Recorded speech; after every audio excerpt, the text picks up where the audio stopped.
I sat in a downtown Chicago Michelin-starred restaurant, watching my mother swirl her obscenely expensive glass of wine. She beamed a performance of pure warmth at my sister's future mother-in-law, then pointed a perfectly manicured finger directly across the table at me. "This is our oldest daughter," she announced, her voice dripping with artificial sweetness. "She cleans houses for a living." My father let out a dry chuckle, adding that they had essentially given up on me. Silence fell over the table. The groom's mother, a high-ranking banking executive, tilted her head and stared at me. "Wait," she whispered, her eyes narrowing. "Aren't you?" I met her gaze, offering a tiny, almost imperceptible shake of my head. Her sentence cut off mid-breath. Realization washed over her features, followed by a slow, deeply calculated smile that spread across her face. "My name is Cassidy, and I am 34 years old. For years I let my family believe I was a struggling maid, all while secretly building a multi-million-dollar real estate management empire. Before we go any further, take a moment to drop a comment below and let me know where you're watching from. And if you've ever had to let toxic people dig their own professional or financial graves, hit that like button and subscribe." To understand how we ended up at this disastrous engagement dinner, you have to understand the dynamic of my family.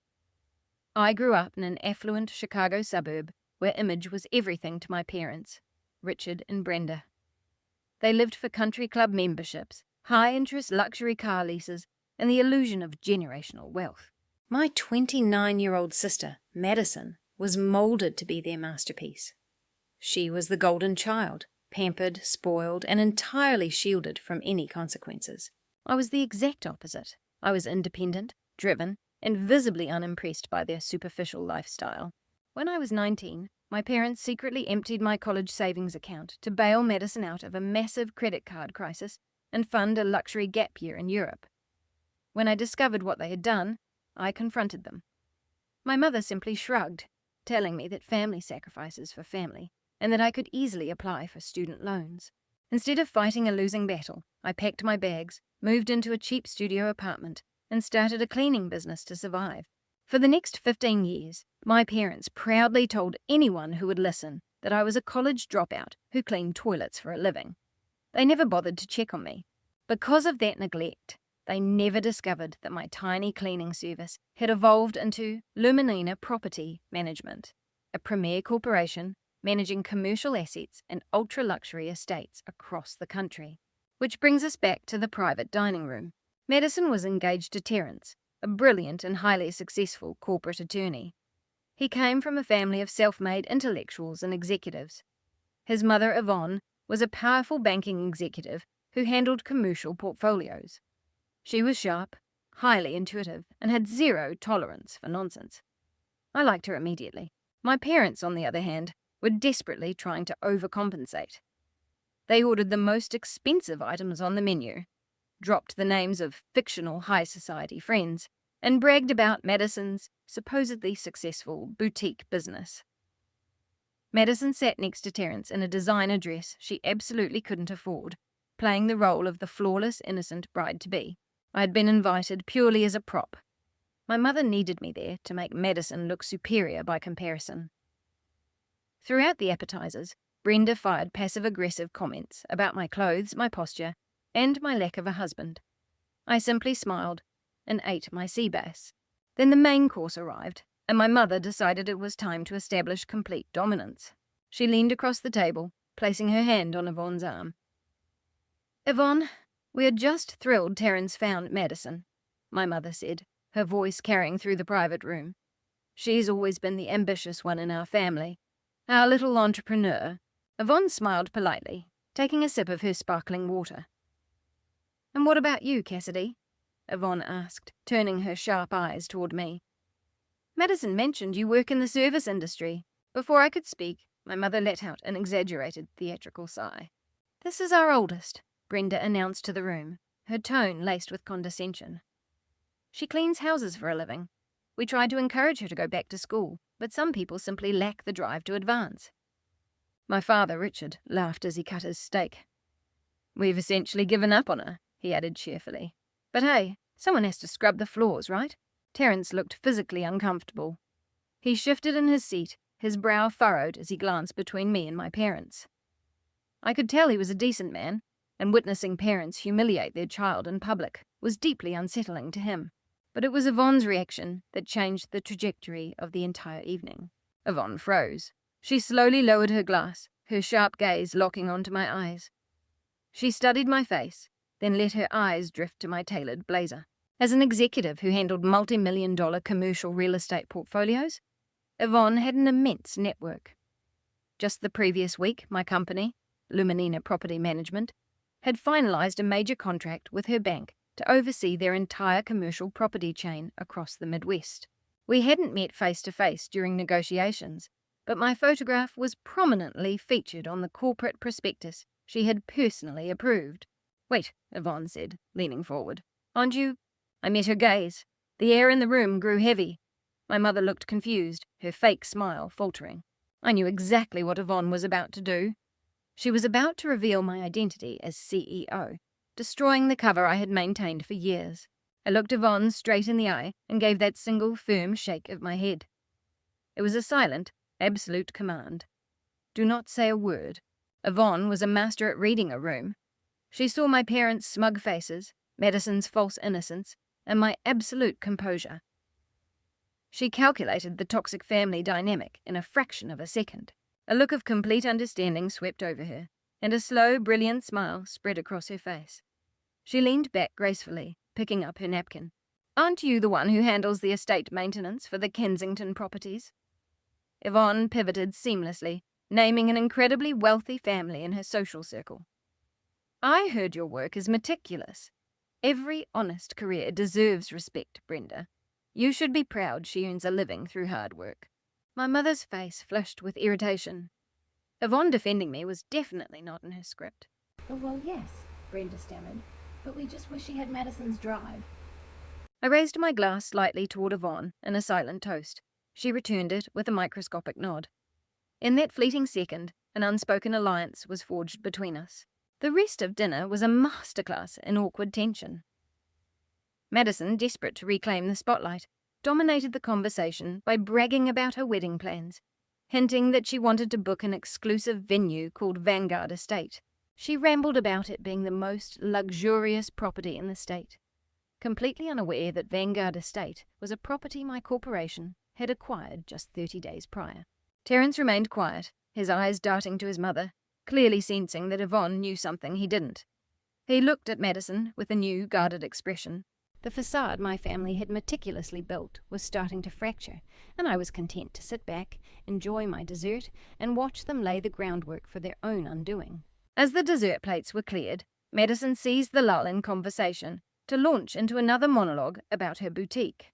She flipped her highlighted hair over her shoulder and leaned closer to Terence, ensuring Yvonne had a front row seat to the performance. "I'm just so passionate about curation," Madison said, gesturing dramatically. "My boutique is all about synergy and vertical integration. We're projecting a massive return on investment by the third quarter. Scaling a brand in this economy requires real vision." She strung corporate buzzwords together like cheap beads. Anyone with a modicum of business sense could tell she was reciting phrases she'd overheard on a podcast without understanding their actual application. I took a slow sip of my wine, keeping my expression neutral. I had spent 15 years developing an armor against my family's insults. Showing emotion was a victory I refused to grant them. Terence gave Madison an encouraging smile, but I could see a tight strain around his eyes. As a high-level corporate attorney, he dealt with complex mergers and acquisitions every day. He had been raised in a household where academic rigor was the baseline, and he had to know her jargon made absolutely no logical sense. But he was infatuated, or at least in love with the version of Madison she had presented to him, a version that was quickly unraveling under his mother's scrutiny. Yvonne was not blinded by affection. The seasoned banking executive rested her chin on her laced fingers, her gaze sharp and analytical. She nodded politely at Madison's chatter, but her eyes kept drifting back to me. My mother, completely oblivious to the silent assessment radiating from Yvonne, decided this was the perfect moment to elevate her favorite child by diminishing me. "Running a business takes a very specific kind of intellect," Brenda announced loudly, patting Madison's hand. "Madison has always had that drive. unlike some people who are content in earning minimum wage scrubbing other people's baseboards. Richard chuckled, swirling his scotch. Well, the world needs people to dig trenches too, Brenda. Cassidy found her level. We accept it. A heavy, suffocating awkwardness descended upon the table. Terence cleared his throat, visibly taken aback by the cruelty. He opened his mouth, likely to change the subject or defend me, but Yvonne beat him to it. Yvonne didn't look at Brenda or Richard. Ignoring them entirely, she directed her gaze right at me. Well, you know, Yvonne began, her voice smooth and deliberate. Since you spend so much time in property maintenance, I'm curious about your perspective. My bank is currently evaluating a portfolio of historic commercial buildings downtown. We've run into endless issues with structural aging and local zoning laws. Trying to retrofit a modern HVAC system into a 1920s build without violating historical preservation codes has been an absolute nightmare. Have you encountered anything similar in your line of work? My parents exchanged a bewildered look. They clearly thought Yvonne was mocking me, asking a maid a complex real estate question. Brenda opened her mouth to apologize for my inevitable ignorance, but I didn't give her the chance. I set my glass down and looked Yvonne dead in the eye. Historical preservation codes are notoriously rigid, I replied, my tone conversational but incredibly precise. However, the city recently passed an amendment under Section 4 of the Zoning Code. If you classify the HVAC retrofitting as a necessary structural stabilization rather than a cosmetic upgrade, you can completely bypass the historical board's initial review process. Furthermore, if your bank utilizes the federal historic preservation tax incentives, you can offset 20% of the rehabilitation costs. The key is ensuring your contractor uses a ductless mini-split system, which minimises structural intrusion and immediately satisfies the Preservation Board's visual guidelines. A dead ringing silence followed. Madison stared at me, her mouth slightly open. My parents looked at me as if I had suddenly started speaking a foreign language. They couldn't comprehend how the daughter they had treated like dirt for over a decade possessed this level of expertise. Terence sat up straight, his eyes locking onto me. His legal instincts were wide awake. He looked at my tailored suit, analysed my calm demeanour, and processed the high-level commercial real estate advice I had just casually dropped over dessert. The confusion in his eyes slowly shifted into an intense, burning curiosity. Yvonne let out a rich, genuine laugh, the first real emotion she had shown all evening. "Is that so?" Yvonne said, a triumphant gleam in her eye. "Section 4, you say? I'll have my legal team look into that loophole first thing Monday morning. That is an incredibly sophisticated insight for someone who just cleans houses." I offered a polite, humble smile. "You tend to pick up a few things when you pay attention to the foundations," I replied. In that exact moment, the silent alliance between Yvonne and me was permanently solidified. She knew exactly who I was. She knew I was the CEO of Luminina Property Management, and she knew I held contracts worth more than my parents would earn in 10 lifetimes. Most importantly, she knew I was biding my time, waiting for the perfect moment to act. Brenda, realizing I had somehow impressed the wealthy mother-in-law, scrambled to regain control of the narrative. "Cassidy reads a lot of magazines while waiting for the bus," Brenda said dismissively, waving a hand. "Let's not get off track. Madison, tell Yvonne about the new marketing campaign you're launching next month." Madison eagerly grabbed the lifeline, launching into a dizzying monologue about social media algorithms and influencer outreach. But the dynamic at the table had shifted irreversibly. Yvonne was no longer listening to Madison. Terence was no longer looking at his fiancée with blind adoration. Instead, he kept throwing covert, calculating glances my way, putting the pieces of the puzzle together. If my parents had lied about my intellect and career, what else had they lied about? And if Madison was entirely comfortable letting her family humiliate her own sister, what did that say about her character? I leaned back in my chair, radiating absolute peace.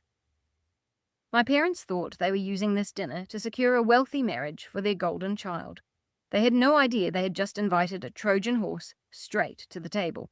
As the night drew to a close, the waiter approached our table, holding a black leather bill presenter. I could already see Madison shifting her purse, preparing for her signature financial disappearing act. I caught Yvonne's eye one last time. We both knew the real show was about to begin. The waiter set the leather folder directly in the center of the table. In a restaurant of this caliber, it meant an astronomical figure. We had enjoyed imported wagyu, rare white truffles, and vintage champagne that my father had insisted on ordering to impress his future son-in-law. I knew the menu here well, and I knew the final bill would easily exceed $4,000. For a long moment, nobody moved. My father cleared his throat, suddenly finding the restaurant's ceiling architecture fascinating. My mother took a slow, deliberate sip of her water. It was a classic family standoff. They loved pretending to be millionaires, but they despised actually paying for it. Madison let out a dramatic gasp. She snatched up the leather folder, opening it with wide, practiced shock. Oh, $4,500, she whispered, loud enough for neighbouring tables to hear. She immediately reached into her flashy, limited edition clutch, rummaging through it as her manicured nails scraped against the fabric. Her breathing accelerated, perfectly mimicking a panic attack. "Oh my gosh," she stammered, pulling out her phone and tapping frantically. "My bank just sent me an alert. They've locked my primary credit card. Because I paid all the wedding vendors earlier today, they flagged it as fraudulent activity." She looked at Terence with wide, watery eyes. "Babe, I'm so embarrassed. My accounts are frozen until Monday morning." Terence reached for his wallet without hesitation. "I can cover it, Madison. Don't worry about it at all." But my mother intervened. Brenda slammed her hand on the table, her rings clinking against the wood. "Absolutely not, Terence. You're our honoured guest tonight. We would never dream of letting you pay for your own engagement dinner. We are very traditional." Terence looked relieved but slightly perplexed. "If you insist, Mrs. Brenda." My father, Richard, leaned forward. He snatched the folder from Madison's hand and with a swift, aggressive motion, slid it directly across the table. It skidded over the white tablecloth, coming to a stop an inch from my plate. "You clean houses for wealthy people, Cassidy," Richard said, his voice loud and dripping with venom. "You must take home plenty of cash tips from those rich clients. Go ahead and cover the bill for your sister. Consider it your wedding gift to her, since you won't be able to afford anything on their registry anyway." Brenda nodded eagerly, a malicious glint in her eyes. "Exactly. You don't have a husband, a mortgage, or a real life in that little apartment. Your expenses are practically non-existent. For once, be a good sister and handle this dinner." The sheer audacity of the demand hung in the air. They were openly humiliating me in front of high society, treating me like a personal ATM, while simultaneously mocking my supposed poverty. Madison sniffled, dabbing a fake tear, waiting for me to pull out a wad of crumpled $20 bills and beg the waiter to let me use a payment plan. They wanted to break me. They wanted Terence's family to see me as a pathetic, submissive outcast. I didn't flinch. I didn't argue. I maintained perfect, icy eye contact with my father. Slowly, I reached into the interior pocket of my tailored blazer and pulled out my card holder. I don't carry cash, nor do I carry standard plastic credit cards. I slipped out a sleek, solid titanium American Express Centurion card.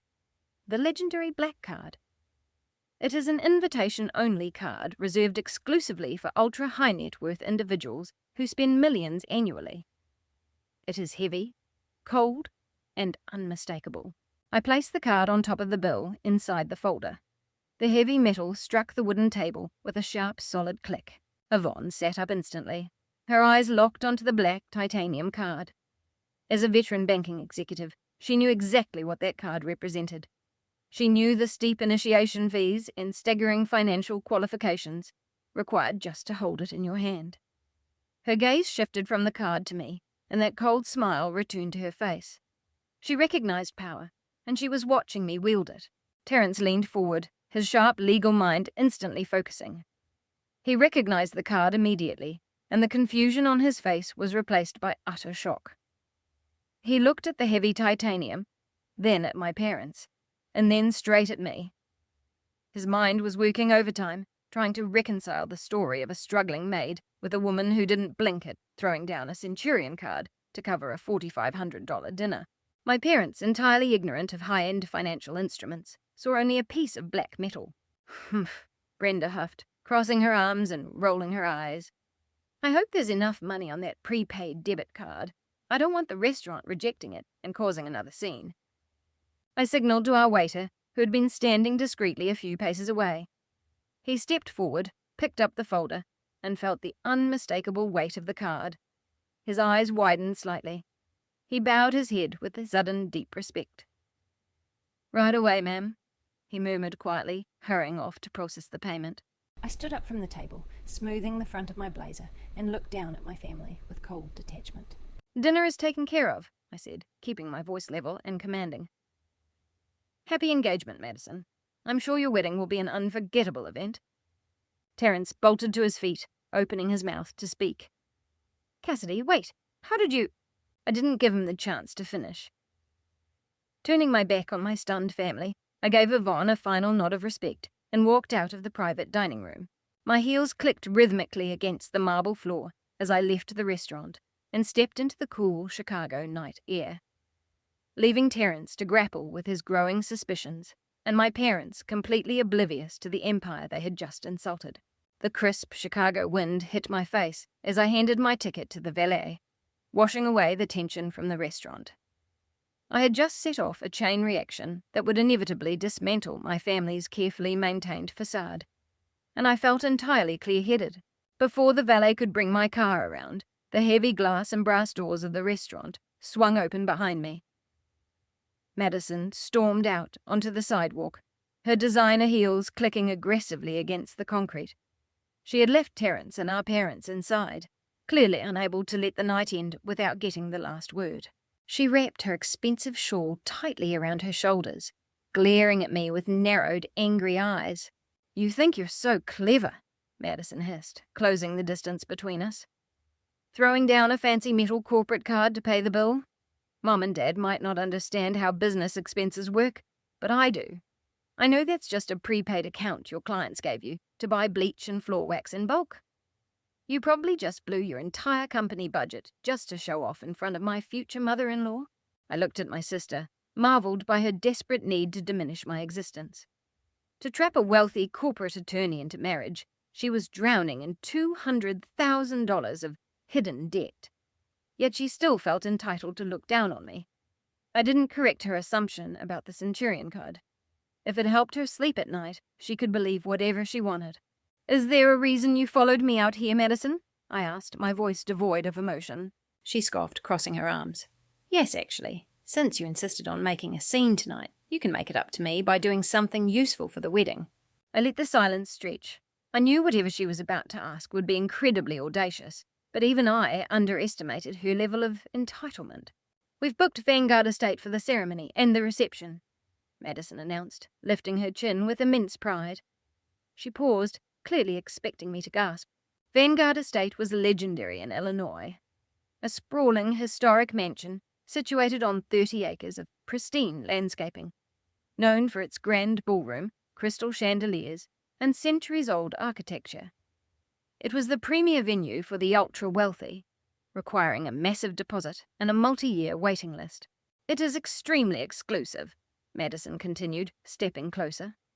"And the new management is notoriously strict about property maintenance. They require the venue to be absolutely spotless before the vendors can even begin setting up the floral arrangements in the stage. Terence's family is spending a fortune on catering, so the least you can do is pull your weight." I stared at her, my face completely expressionless. "Are you asking me to clean your wedding venue?" "I'm instructing you to bring your little maid crew to the estate 3 days before the wedding," Madison corrected sharply. "You are going to do a full deep clean of the grand ballroom, the bridal suite, and the main terrace. And obviously, you're doing it for free. Consider it your sisterly duty. It will count as your wedding gift to me, since we all know you can't afford anything on my actual registry." The profound irony of her request hit me like a shockwave. Madison stood on a Chicago sidewalk, berating me while demanding free manual labor to scrub the floors of a multi-million-dollar venue so she could pretend to be a billionaire bride. She was completely oblivious. She didn't know that 30 days ago, my corporation, Luminina Property Management, had completed a hostile takeover of the hospitality group that previously managed that property. She didn't know that I had personally signed the acquisition papers, or that the notoriously strict new management she was complaining about was me. Luminina Property Management owned Vanguard Estate. I owned the ballroom she wanted to dance in, the bridal suite she planned to change in, and every single inch of land she intended to walk on. I looked at my sister, her face twisted into a demanding, arrogant sneer, and a brilliant, chilling strategy began to form in my mind. If I refused, she would run back to our parents and cry about how unsupportive I was. If I argued, she would play the victim, but if I agreed, I would have total access to the venue and complete control over the entire board. A slow smile spread across my face. It was the kind of smile that usually made my corporate competitors break into a cold sweat, but Madison was too self-absorbed to recognize the danger. "You're entirely right, Madison," I said, my voice smooth as silk. "Family is important, and I want your wedding to be exactly what you deserve. I'll personally ensure my team is there. We'll give the estate a thorough cleaning." Madison looked slightly surprised by my easy submission, but her ego quickly dismissed any suspicion. She smirked, tossing her hair over her shoulder. "See, that wasn't so hard," she said condescendingly. "Just make sure you use the service entrance at the back of the estate. I don't want Terrence's family seeing my sister hauling trash bags. You're just there to clean, Cassidy. Keep out of sight." "I will stay completely out of view," I promised softly, "until the perfect moment." The valet brought my car around, stepping out of a custom black Porsche Panamera and leaving the high-performance engine idling with a low rumble. Madison frowned, staring at the luxury vehicle, clearly trying to calculate how a cleaning woman had access to such a machine. She opened her mouth to ask, likely assuming I had borrowed a client's car for the evening. I didn't give her the satisfaction of an answer. I handed the valet a crisp $100 bill, slid into the driver's seat, and closed the door. Rolling down the tinted window slightly, I said, "I'll see you at Vanguard Estate, Madison. I promise you, it will be a day you will never forget." I rolled up the window, shifted into drive, and pulled away from the curb, leaving her standing alone on the sidewalk, shivering in the cold. As I drove through the glittering city streets toward my penthouse, my mind shifted from defense to offense. Madison thought she had just bullied a maid into providing free labor. She had no idea she had just handed the keys to her entire facade directly to me. My parents had stolen from me, belittled me, and used me for decades. Now, they were going to willingly walk into a trap built out of their own vanity, right inside a fortress that I owned. The game was officially on. Early morning sunlight streamed through the floor-to-ceiling windows of the corner office on the 40th floor of the Luminina Property Management headquarters. I sat behind my polished obsidian desk, reviewing the final acquisition and transition documents for Vanguard Estate. The takeover was complete. The property was securely under my corporate umbrella, and my security teams were actively monitoring the grounds. Everything was functioning with flawless precision. My personal phone buzzed on the desk. I glanced down at the screen, which lit up with my mother's name. Brenda rarely called unless she needed to diminish someone or extract something from me. I took a slow sip of my black coffee, pressed answer, and placed the call on speaker.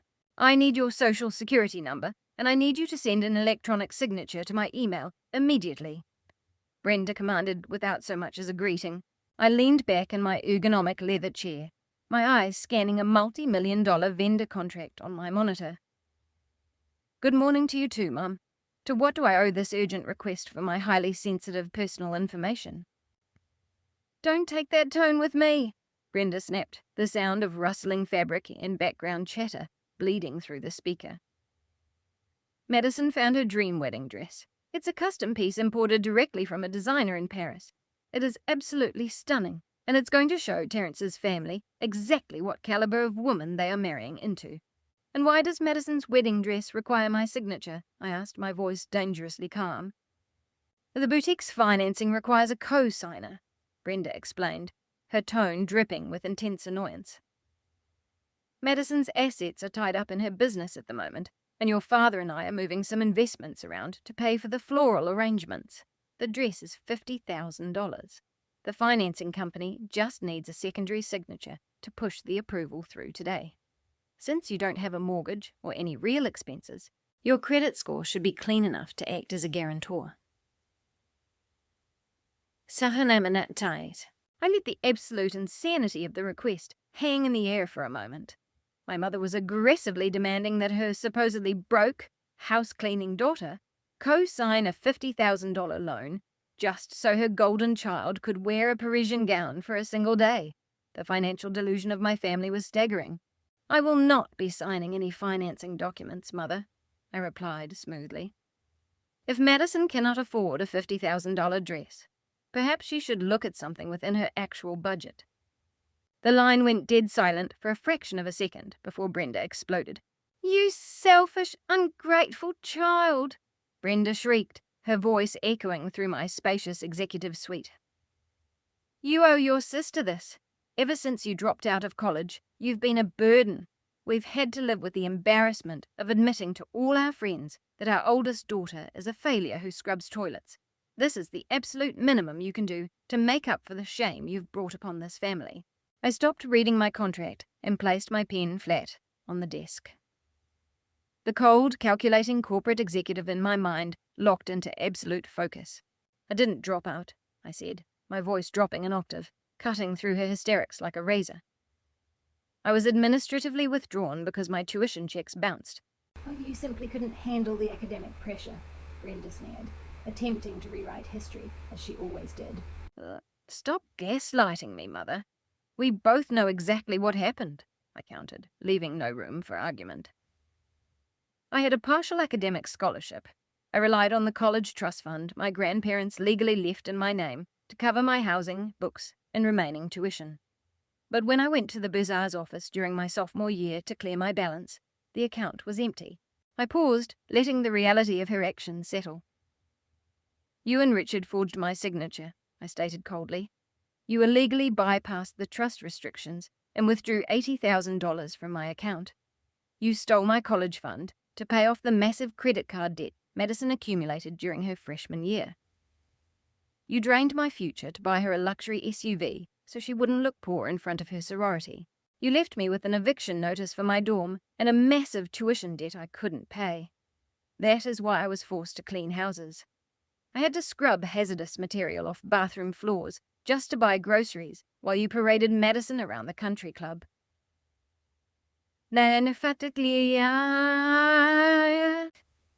"You are twisting the past," Brenda yelled, though her voice carried the panic of someone whose deepest secret had just been exposed to the light.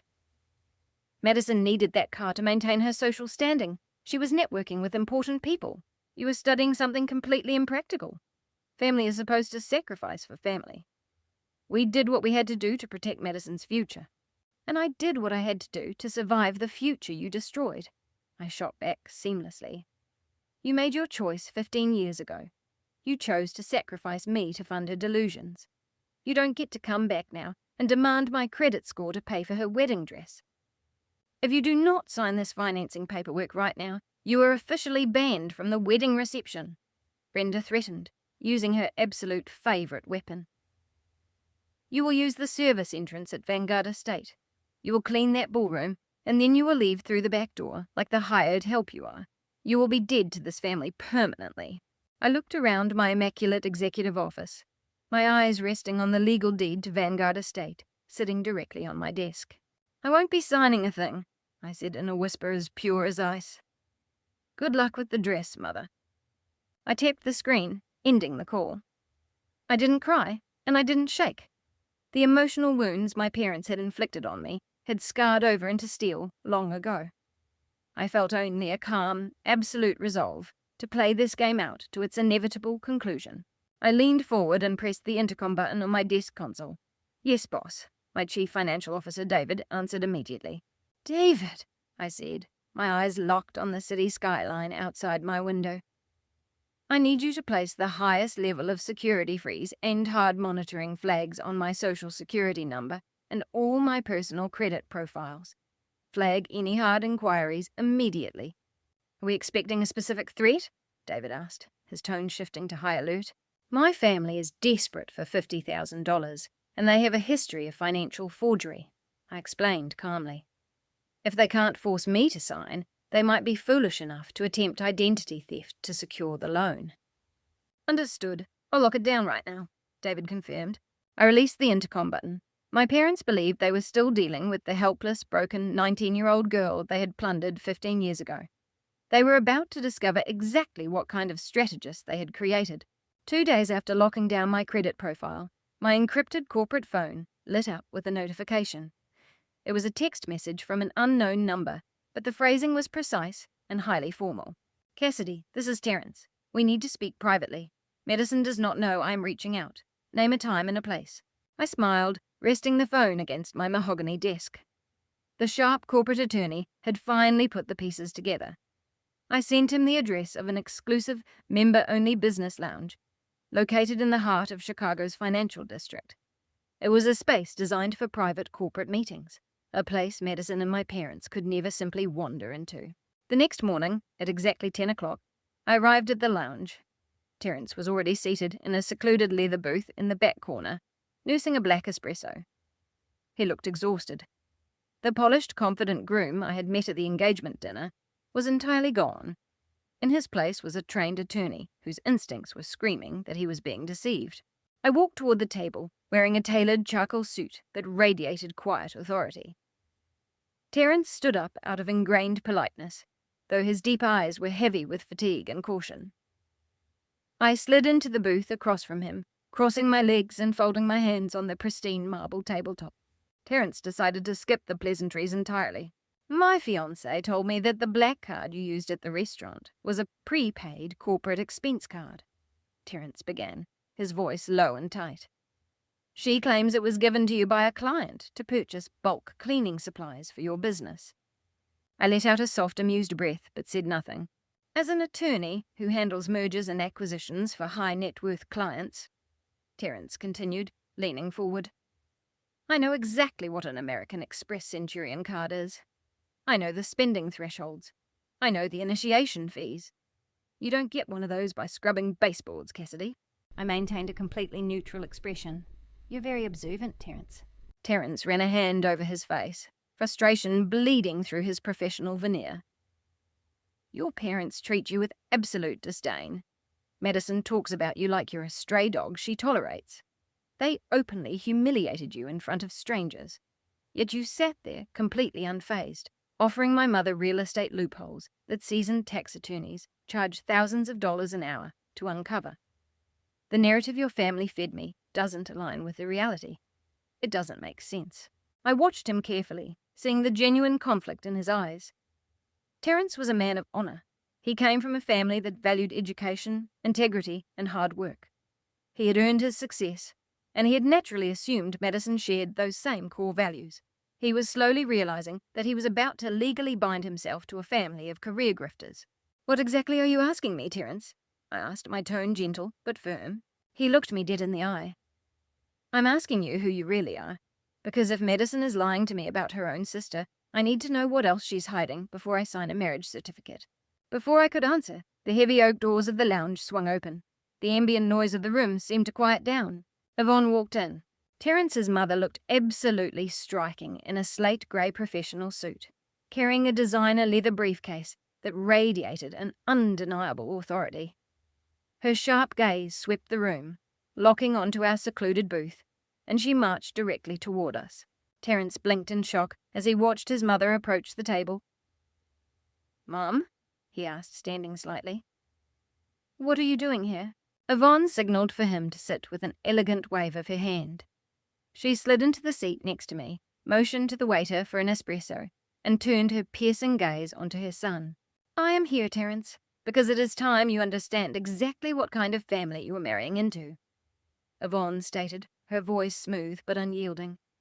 "And more importantly, it's time you realize exactly who you've been ignoring." Terence looked between his mother and me, his confusion deepening. "The two of you know each other?" Yvonne's lips curled into a cold, deeply calculated smile. She gestured toward me with a casual wave of her hand that carried an undeniable weight of pure respect. "Terence, let me officially introduce you to Cassidy," Yvonne said, her voice dropping into a smooth, authoritative rhythm. "She isn't a maid. She is the founder and CEO of Luminina Property Management. She's a powerhouse in the commercial real estate sector." Terence froze. It looked like the air had been instantly sucked clean out of his lungs. Yvonne didn't slow down for a second. In fact, just last week, my bank signed a $100 million asset portfolio management contract with her corporation. Cassidy oversees the kind of wealth that Madison and your future in-laws couldn't even begin to comprehend. She's a self-made force, while your fiancé has been parading her around as the family failure just to soothe her own fragile ego. Terrence's jaw hit the floor.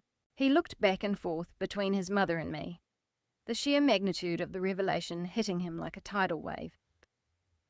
The woman his fiancé had ordered to clean up after her was actually a corporate titan who sat in the exact same boardrooms as the most powerful executives in the city.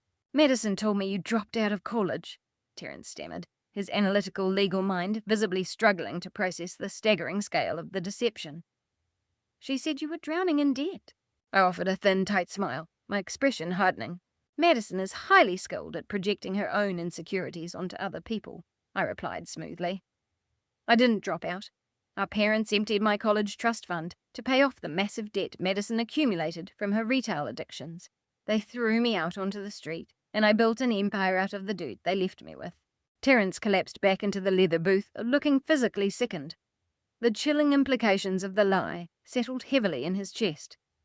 If Madison could fabricate an entire narrative about her own sister's life so seamlessly, what else was she capable of?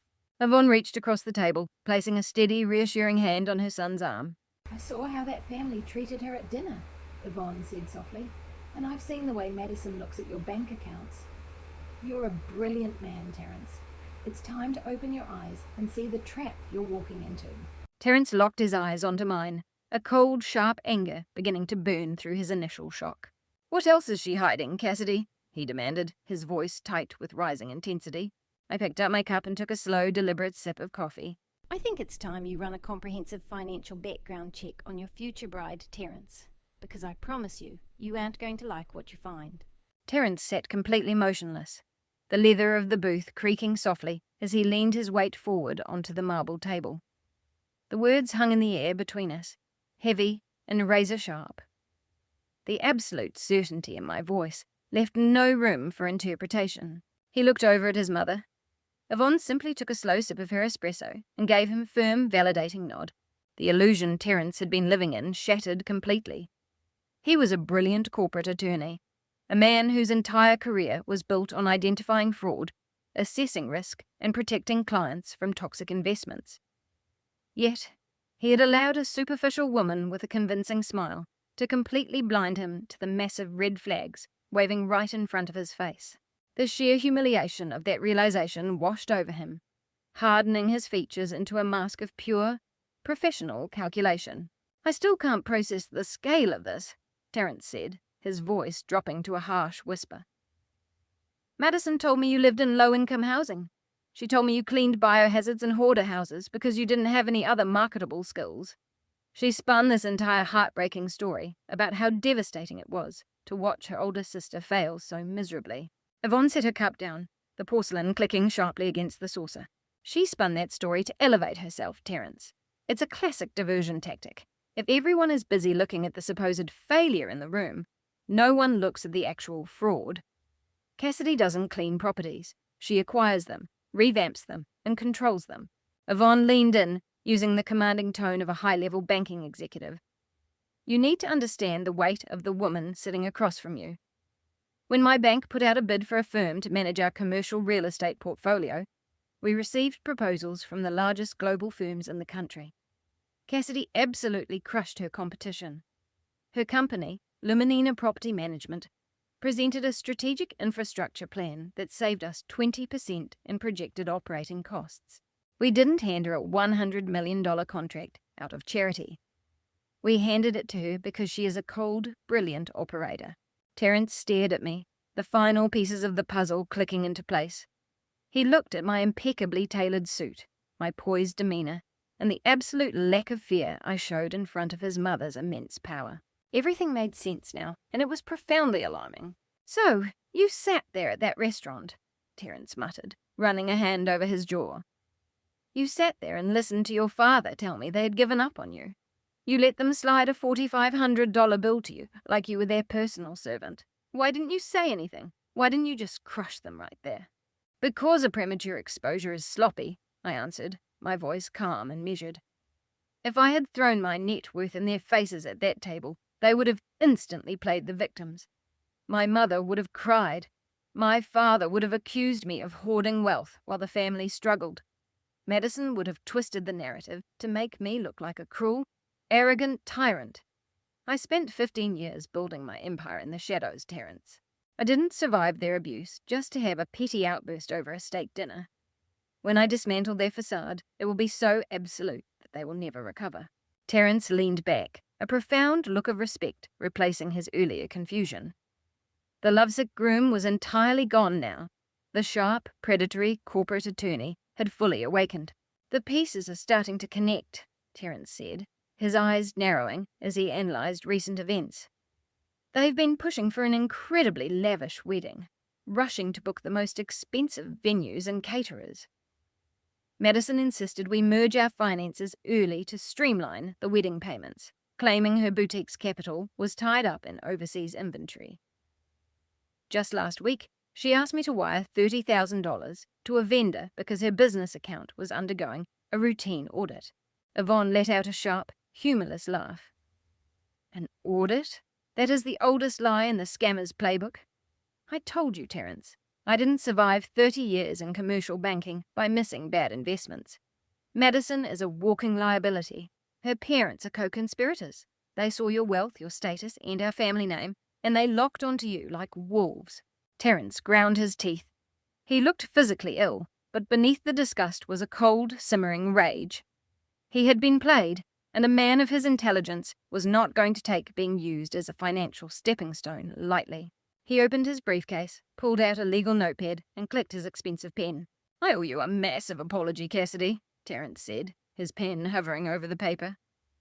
"I sat at that table and watched them treat you like garbage. I should have ended that dinner right then and there. You didn't know the rules of the game we were playing," I replied calmly. "But you do now. The question is, what are you going to do about it?" Terence looked up, a deadly determination reflecting in his dark eyes.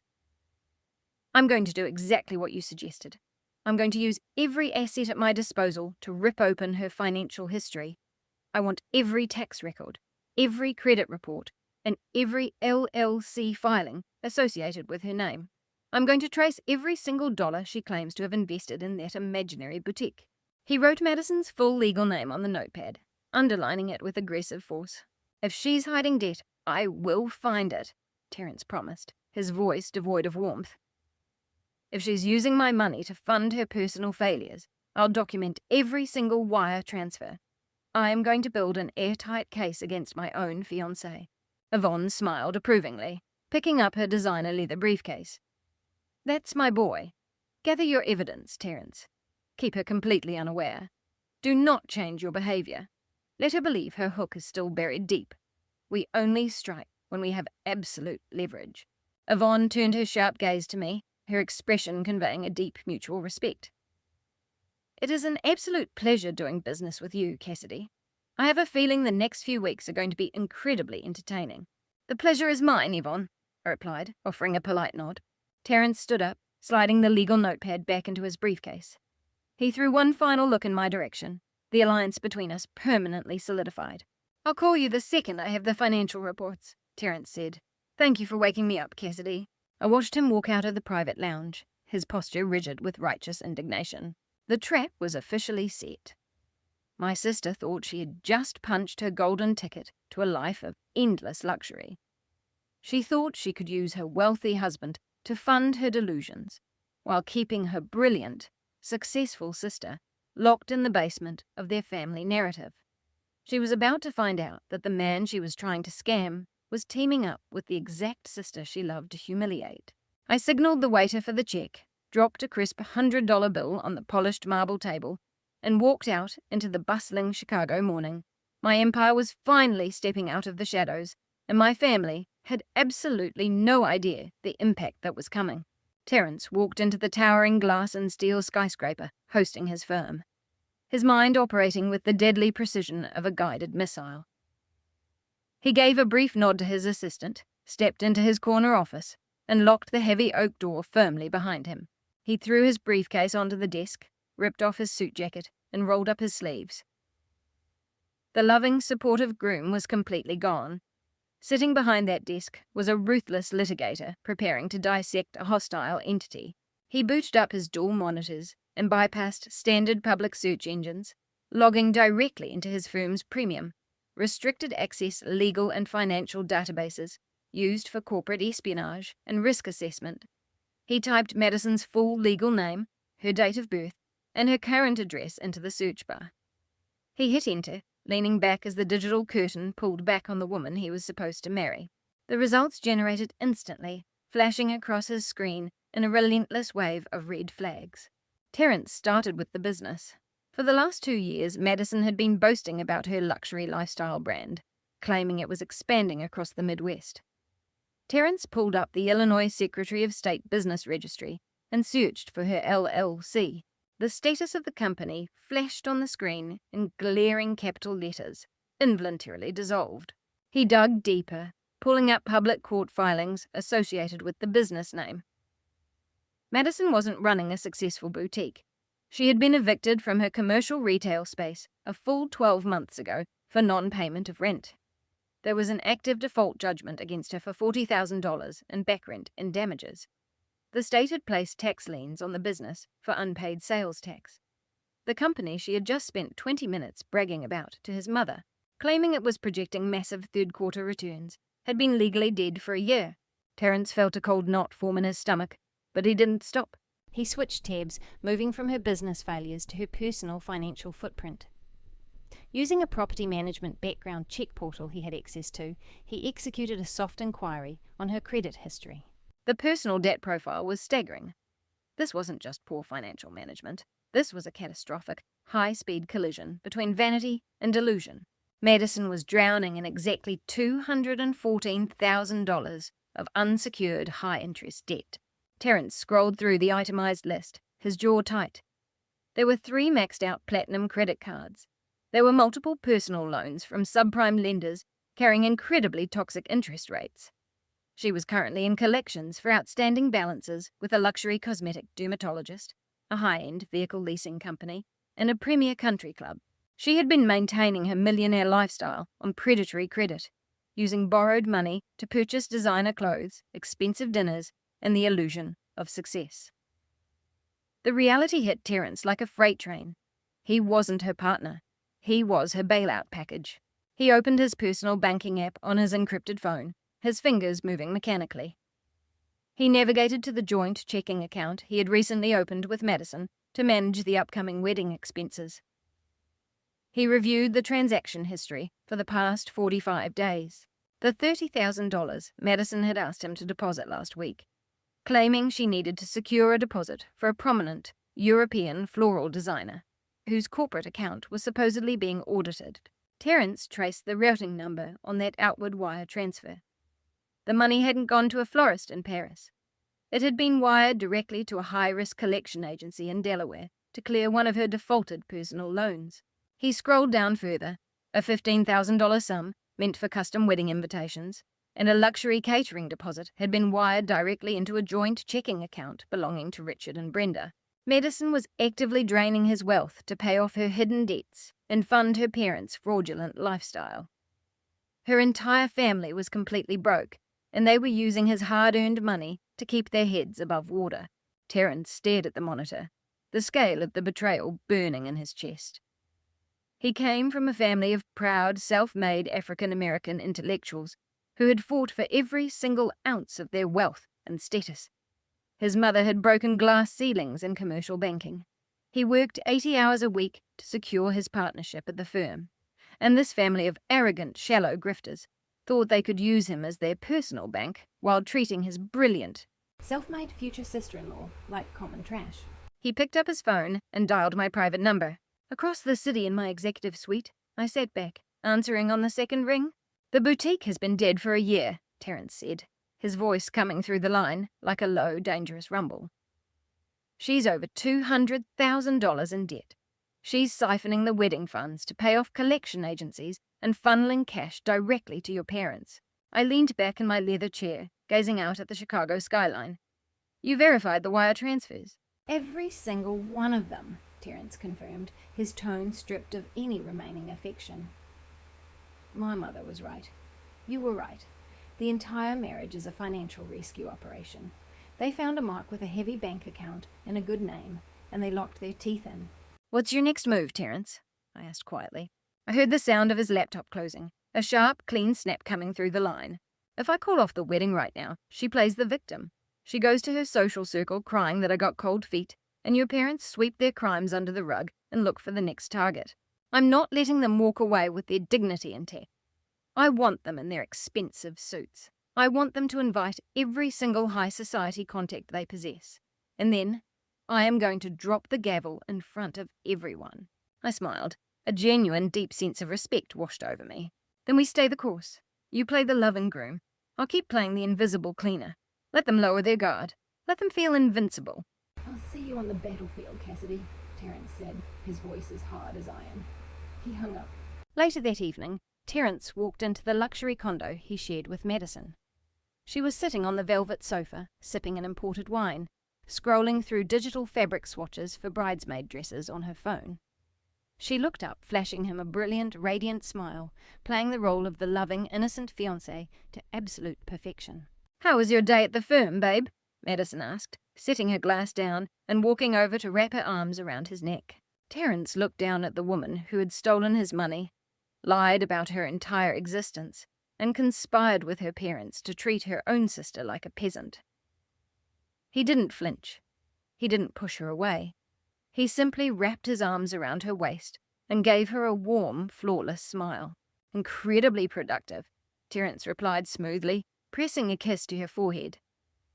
"I finalized some very important contracts today. I promise you, Madison, our wedding day is going to be a day nobody in your family will ever forget." The morning after Terence made his silent vow to dismantle Madison's illusions, I sat at the head of the obsidian conference table in the Luminina Property Management boardroom.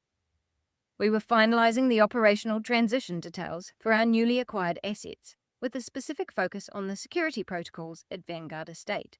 The room hummed with the quiet efficiency of top-tier executives executing a flawless corporate strategy. My mind was razor-sharp, fully locked onto the profit margins and structural assessments displayed on the massive digital screens. The heavy glass doors of the boardroom slid open, breaking the focused silence. David, my chief financial officer, stepped into the room. He completely bypassed standard protocol. He didn't wait for a pause in the presentation. He walked straight to my chair, his face drawn tight, gripping a secure tablet so hard his knuckles were white. "We have a massive security breach," David whispered, leaning down to ensure his voice didn't carry across the long table. "I need you in your office immediately." I didn't ask questions. I offered a polite nod of apology to the board members, then followed David down the carpeted hallway and into my private corner office. The moment the heavy oak door clicked shut, David handed me the tablet.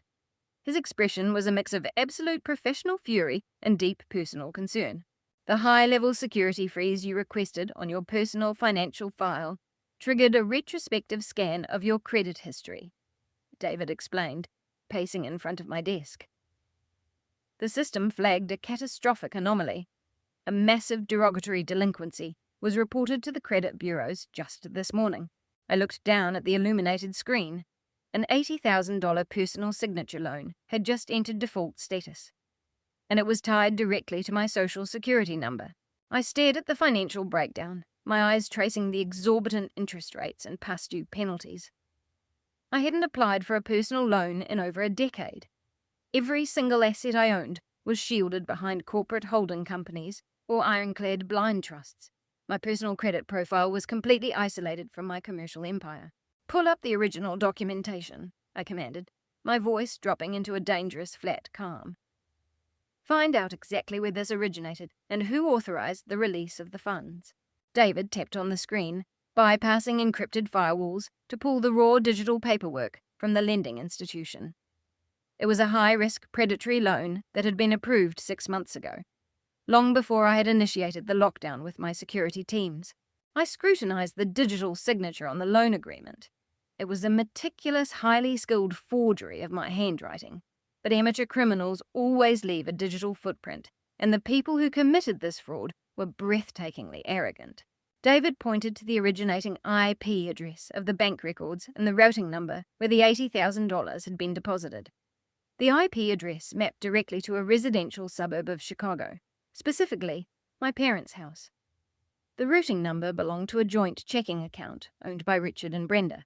The pieces came together with a sickening, undeniable clarity. My parents had kept my social security number from the years I spent as a teenager under their roof. When they realized they couldn't afford the lavish, high society wedding they had promised Madison, they didn't rein in their vanity. Instead, they committed felony-level identity theft. They took out an $80,000 loan in my name to fund the luxury caterers, the designer gown, and the initial deposits for top-tier vendors, before Terence stepped in to cover the rest. The suffocating criminal audacity of it washed over me. They thought I was just a struggling maid, surviving paycheck to paycheck by scrubbing toilets. They reasoned that a poor cleaning woman would never run a comprehensive credit check or monitor her financial footprint.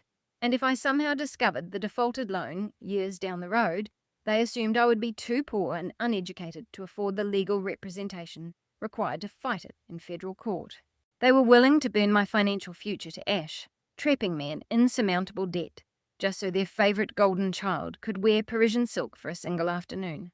They had sat across from me in that Michelin-starred restaurant, mocking my supposed poverty and demanding I pay for their $4,500 dinner, fully aware they had already stolen $80,000 in my name.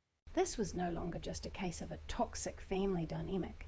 This was no longer just emotional manipulation or narcissistic vanity. They had crossed a line into federal criminality. I felt a cold, absolute stillness settle over my entire body. The anger I had carried for 15 years evaporated, replaced by a chilling, methodical focus. "Should I contact the authorities?" David asked, pulling his phone from his pocket. "I can have a legal draft a fraud report and have the police at their residence before lunch. Identity theft of this magnitude carries a severe, mandatory prison sentence." "No," I said smoothly, sliding the tablet back across the desk. "Do not dispute the default with the lender yet. Do not flag the accounts. If we report the fraud now, the bank will freeze their assets and alert them that they are under investigation. They'll panic. They'll hire defense attorneys, and they'll try to hide behind a plea deal. I don't want them panicking in private. I want them to think they got away with it." David looked at me, a slow dawn of comprehension appearing in his eyes. "You want them to walk into the wedding?" I walked to the floor-to-ceiling windows, looking out over the vast Chicago skyline. "I want them in their expensive suits," I answered, my voice steady and lethal. "I want them to invite every single high-society connection they've desperately tried to impress. I want them standing in a multi-million-dollar estate that I own. And then I'm going to pull the floor out from under their feet." I pulled my secure phone from my pocket and initiated a new encrypted messaging thread with Terence. I attached the digital raw files, the forged signatures, and the IP address mapping directly to my parents' living room. I typed a single definitive message to the man currently building his own arsenal against my sister. "They didn't just lie to you, Terence. They committed a felony. The trap is officially set." I tapped send on the encrypted message to Terence and watched the delivery confirmation flash on the screen. The response came back in less than 30 seconds. Terence didn't call, and he didn't ask for clarification. He sent a single 2-word reply: "Burned them." I locked my phone, walked out of my private office, and headed straight to the executive war room located at the core of the Luminina Property Management building. The room was a windowless, soundproofed command center designed for hostile takeovers, corporate espionage defense, and crisis management. It was equipped with military-grade encrypted servers and floor-to-ceiling digital displays. Today, it would serve as the staging ground for my family's total undoing. I summoned David, my CFO, and instructed him to bring Preston, our chief corporate legal counsel. I told them both to drop whatever multi-million-dollar mergers they were currently reviewing. We had a domestic fraud case that required our absolute and immediate attention. The heavy, reinforced door clicked locked behind David and Preston as they entered the war room. I stood at the end of the long glass table, projecting the fraudulent $80,000 loan documents onto the main screens. I didn't shed a single tear.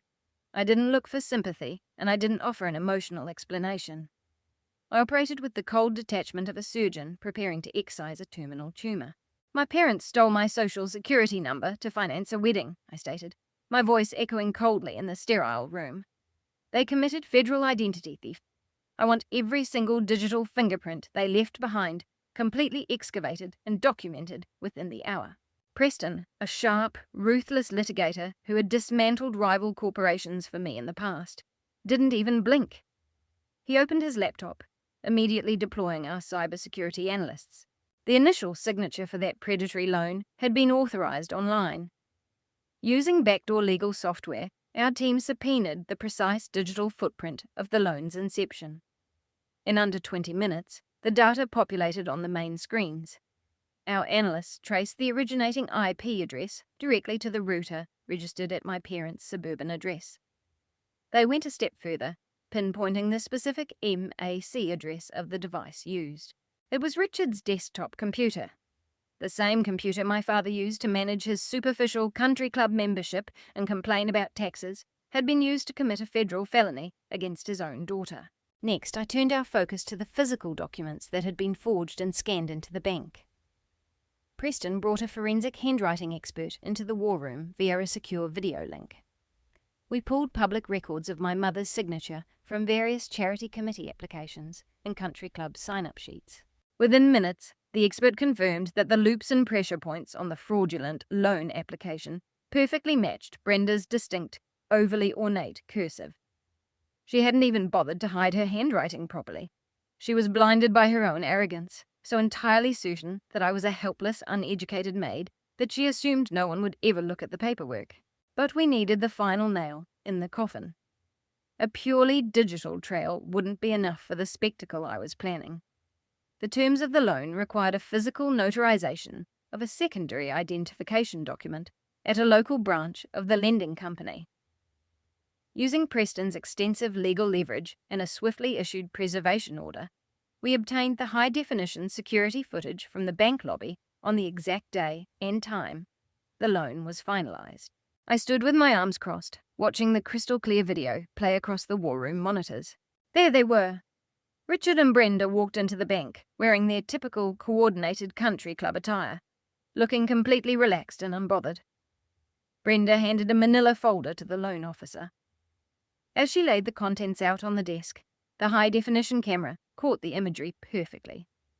My old faded social security card, the card she had kept hidden in a safe for 15 years, was resting on the counter. I watched my parents smile warmly, shake hands with the bank manager, and walk out of the glass doors, having successfully stolen $80,000 to fund Madison's fake billionaire wedding. Seeing my own flesh and blood joyfully destroy my financial identity didn't break my heart. It hardened my resolve into solid diamond. There was absolutely no remorse in them. They viewed my entire existence as something to be discarded and consumed for their benefit.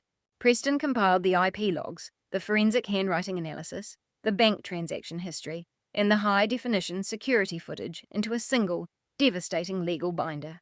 He laid the heavy leather folder on the glass table in front of me. "If we hand this over to the district attorney right now," Preston advised, his tone strictly professional, "Richard and Brenda will be in cuffs before dark.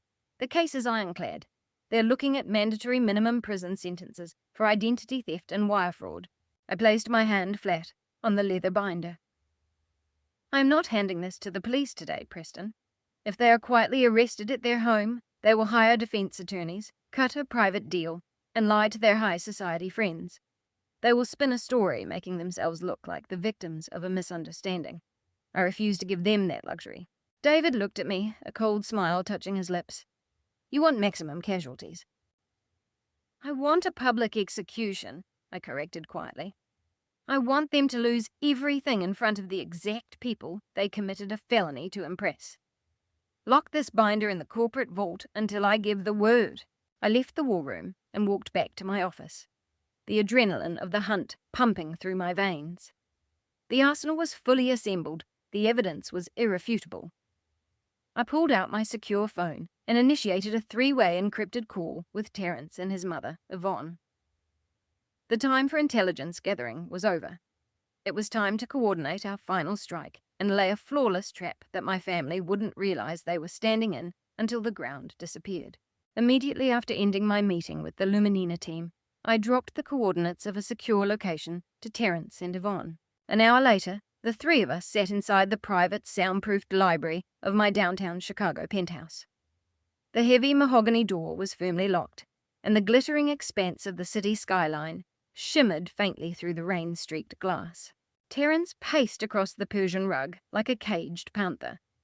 He had spent the last hour reviewing the digital forensic evidence I had sent over the encrypted line, and the seasoned corporate attorney was currently losing a brutal battle against raw, unfiltered rage.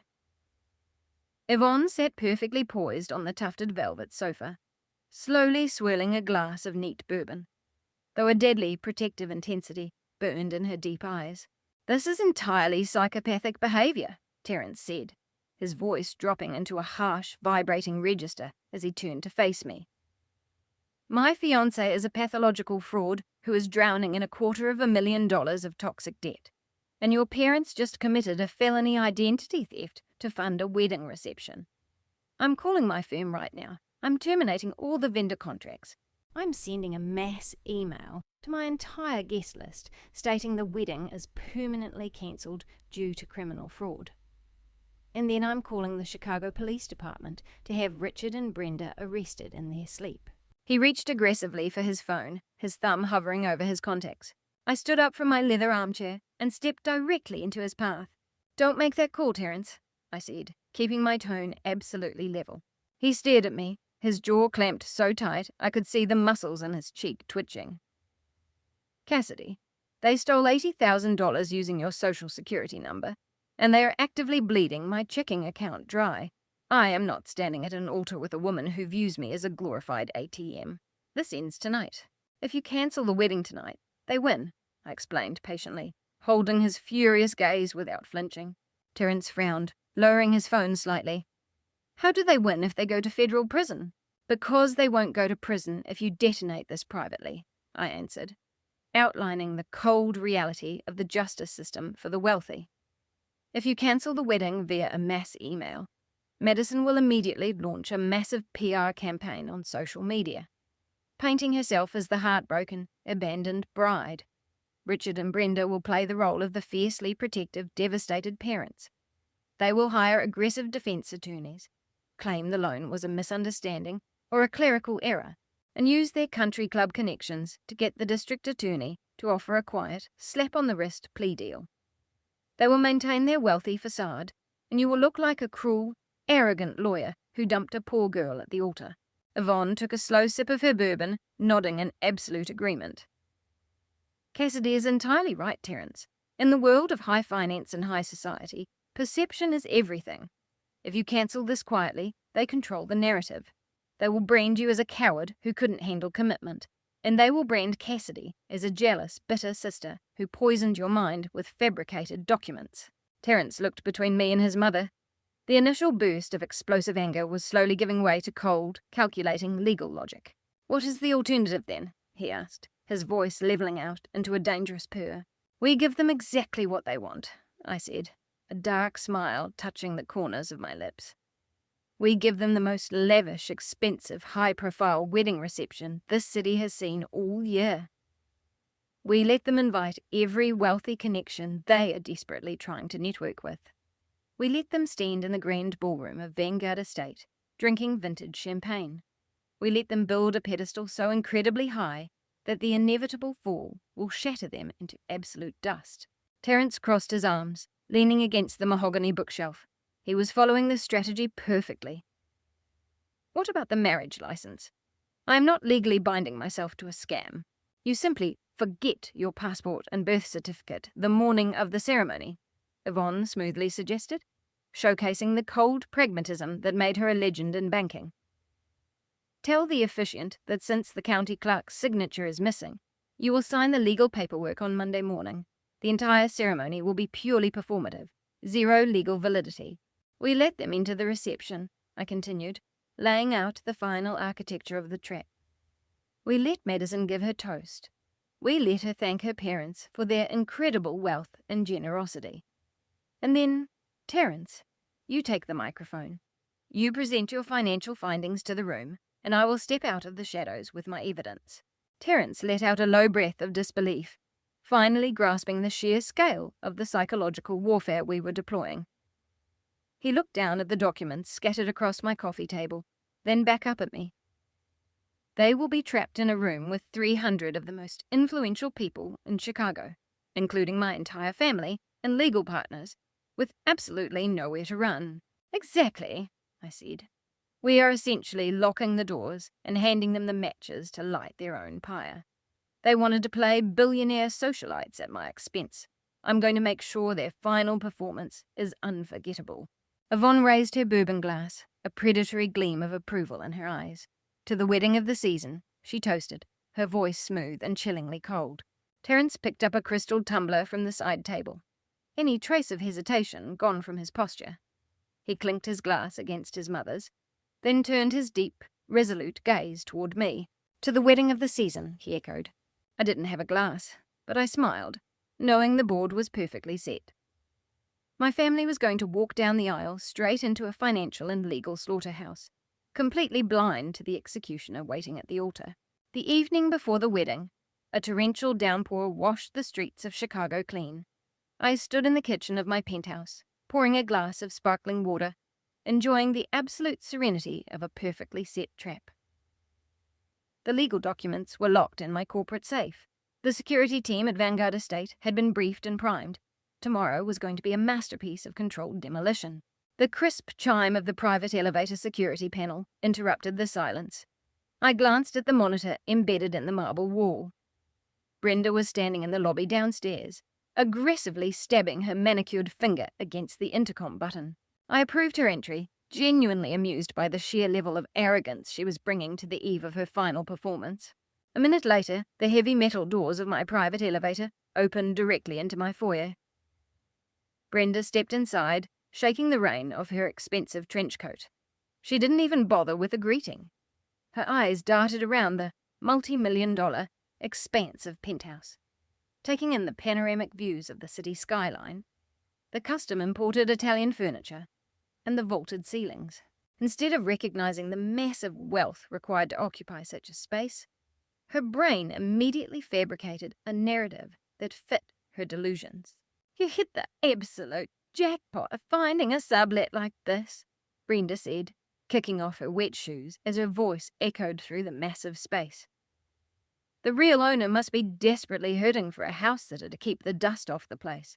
Just make sure you don't ruin any of the furniture, Cassidy. You certainly can't afford to replace anything in here on a cleaner's budget. I leaned against the kitchen island, taking a slow sip of my water. It's a very secure arrangement, Mother. I promise you, the owner is incredibly satisfied with how I manage the property. Brenda waved her hand dismissively, entirely uninterested in my living conditions. She marched up to the kitchen island and slammed a crumpled plastic shopping bag onto the pristine quartz surface. She looked frayed. The pressure of financing a fraudulent wedding was clearly taking its toll beneath her heavy foundation. I don't have time for small talk, Brenda snapped, digging into the plastic bag. Tomorrow is the most important day of Madison's life. Terence's family has incredibly influential guests flying in from all over the country. Corporate executives, federal judges, banking magnates. Our margin for error is non-existent, and I will not allow you to embarrass our name. She yanked a bundle of fabric from the bag and threw it directly at my chest. I caught it before it hit the floor. It was a cheap, stiff polyester uniform, an ugly, shapeless grey dress with a white apron and a generic name tag pinned to the collar. It smelled faintly of industrial warehouse chemicals. I expect you to be wearing this the exact second you step foot onto the grounds of Vanguard Estate, Brenda commanded, her voice dropping into the harsh tone of a strict dictator. You will use the service entrance located near the loading docks at the rear of the property. You are not to interact with the catering staff, and you are strictly forbidden from walking through the main lobby. I looked down at the scratchy polyester in my hands, the literal physical manifestation of how my mother viewed my existence. You want me to wear a costume? I said, my voice completely flat. It's not a costume, it's your uniform, Brenda corrected viciously. I know you told Madison you'd bring your little cleaning crew to deep clean the venue for free. I expect the grand ballroom to be immaculate before the florists arrive at noon. But once the guests begin appearing for the ceremony, you disappear. You stay in the service corridors. Keep out of sight of Terence's family. Do not speak to anyone. You are there to clean, Cassidy. You are not a guest. Do you understand me? I stared at the woman who had stolen my college fund, stolen my social security number, and actively engineered the destruction of my financial future to buy her way into high society. She was standing in my corporate building, inside my penthouse, barking orders at me like I was a stray dog she was graciously allowing into the yard. If I was still the heartbroken 19-year-old girl she had discarded 15 years ago, this moment would have crushed me. But I wasn't that girl anymore. I was a predator watching a mark willingly step into a cage and lock the door from the inside. Are you even listening to me? Brenda demanded, slamming her hand on the quartz island when I didn't immediately respond. This isn't a request. If you embarrass your sister tomorrow, if you try to mingle with people who are light years out of your league, which is utterly laughable, I will make sure you regret it for the rest of your pathetic life. I slowly folded the cheap grey apron, deliberately smoothing out the creases. I lifted my head to look at Brenda, and a calm, eerie smile spread across my face. It was a smile entirely devoid of warmth, filled with the quiet, lethal certainty of a judge delivering a final verdict. Brenda flinched for a fraction of a second. She had expected a fight. She expected me to cry or beg for an invitation to the reception, or complain about how cruel her rules were. My absolute unbothered compliance unnerved her, but her massive ego quickly smoothed over that brief flash of intuition. She convinced herself that I was simply accepting my lowly place in her grand hierarchy. You don't have to worry about a thing, Mother, I said, my voice smooth, melodic and chillingly precise. I understand my assignment completely. I will ensure the grand ballroom is absolutely flawless. I will make sure all the trash is taken care of. Brenda let out a long sigh of relief, adjusting her expensive trench coat. Good. See that you do. Madison needs everything to be absolutely perfect tomorrow. Don't be late. She turned on her heel, marching toward the private elevator, eager to escape the presence of her disappointing daughter. As the metal doors slid open to receive her, she cast one final, disdainful look over her shoulder. Remember your place, Cassidy. The elevator doors closed, sealing her fate. I stood alone in the quiet kitchen, the cheap polyester uniform still in my hand. I walked over to the stainless steel trash can, stepped on the pedal, and dropped the grey dress directly into the garbage. Don't worry, Mother, I whispered to the empty room. I'll make sure tomorrow is a total clean-up. I walked down the hall to my master bedroom and opened my expansive walk-in closet.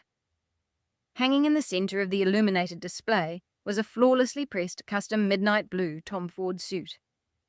It was a $10,000 masterpiece of modern tailoring, paired with a crisp silk shirt and genuine diamond cufflinks.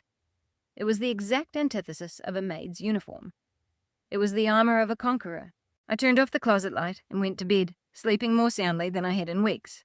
Tomorrow the sun would rise over Vanguard Estate, and before it set, my family's entire world would burn to ash. The morning light broke over the sprawling, manicured lawns of Vanguard Estate, illuminating the centuries-old stone architecture and the towering oak trees lining the main driveway. It was a picture of absolute, unyielding wealth. And walking through those grand double mahogany doors, acting as though they had personally laid every single brick, were my parents. Richard and Brenda had arrived a full 3 hours before the ceremony was scheduled to begin, instantly treating the historic, multi-million-dollar estate like their personal kingdom. Brenda strutted through the main foyer in an obscenely expensive champagne-coloured gown, her heels clicking aggressively against the imported Italian marble.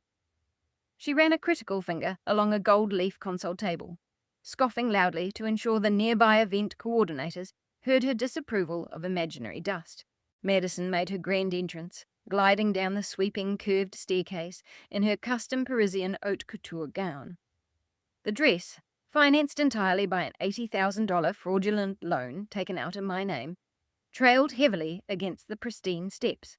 She carried herself like a conquering queen, demanding absolute submission from everyone in her line of sight. They descended upon the venue staff like a swarm of locusts. A young waiter rushed past, carrying a silver tray of crystal champagne flutes, momentarily stepping off the designated path to avoid a towering floral arrangement. Richard snapped his fingers at the young man, a sharp, demeaning sound that cut right through the elegant atmosphere. "Look where you're going, kid," Richard barked, adjusting the cuffs of his rented tuxedo. "We paid a fortune for this venue, and I won't have clumsy hired help ruining the aesthetic. Find your manager immediately and tell them I want you reassigned back to the kitchen where you belong." The young waiter flushed red, whispering a quick apology before hurrying away. Standing completely motionless near the main entrance was Hayes, the head of the private security detail. Hayes was a tall, imposing man, a former military contractor, handpicked by my executive team to oversee high-stakes properties under Luminina Property Management. He knew every square inch of this estate. More importantly, he knew exactly whose signature was on his paycheck. When Richard yelled at the waiter, Hayes didn't intervene. He simply exchanged a brief look with another security operative, stationed near the grand staircase. The two shared a subtle, knowing smirk. They were disciplined professionals, but watching these arrogant strangers lord over a property that didn't belong to them was proving to be excellent morning entertainment.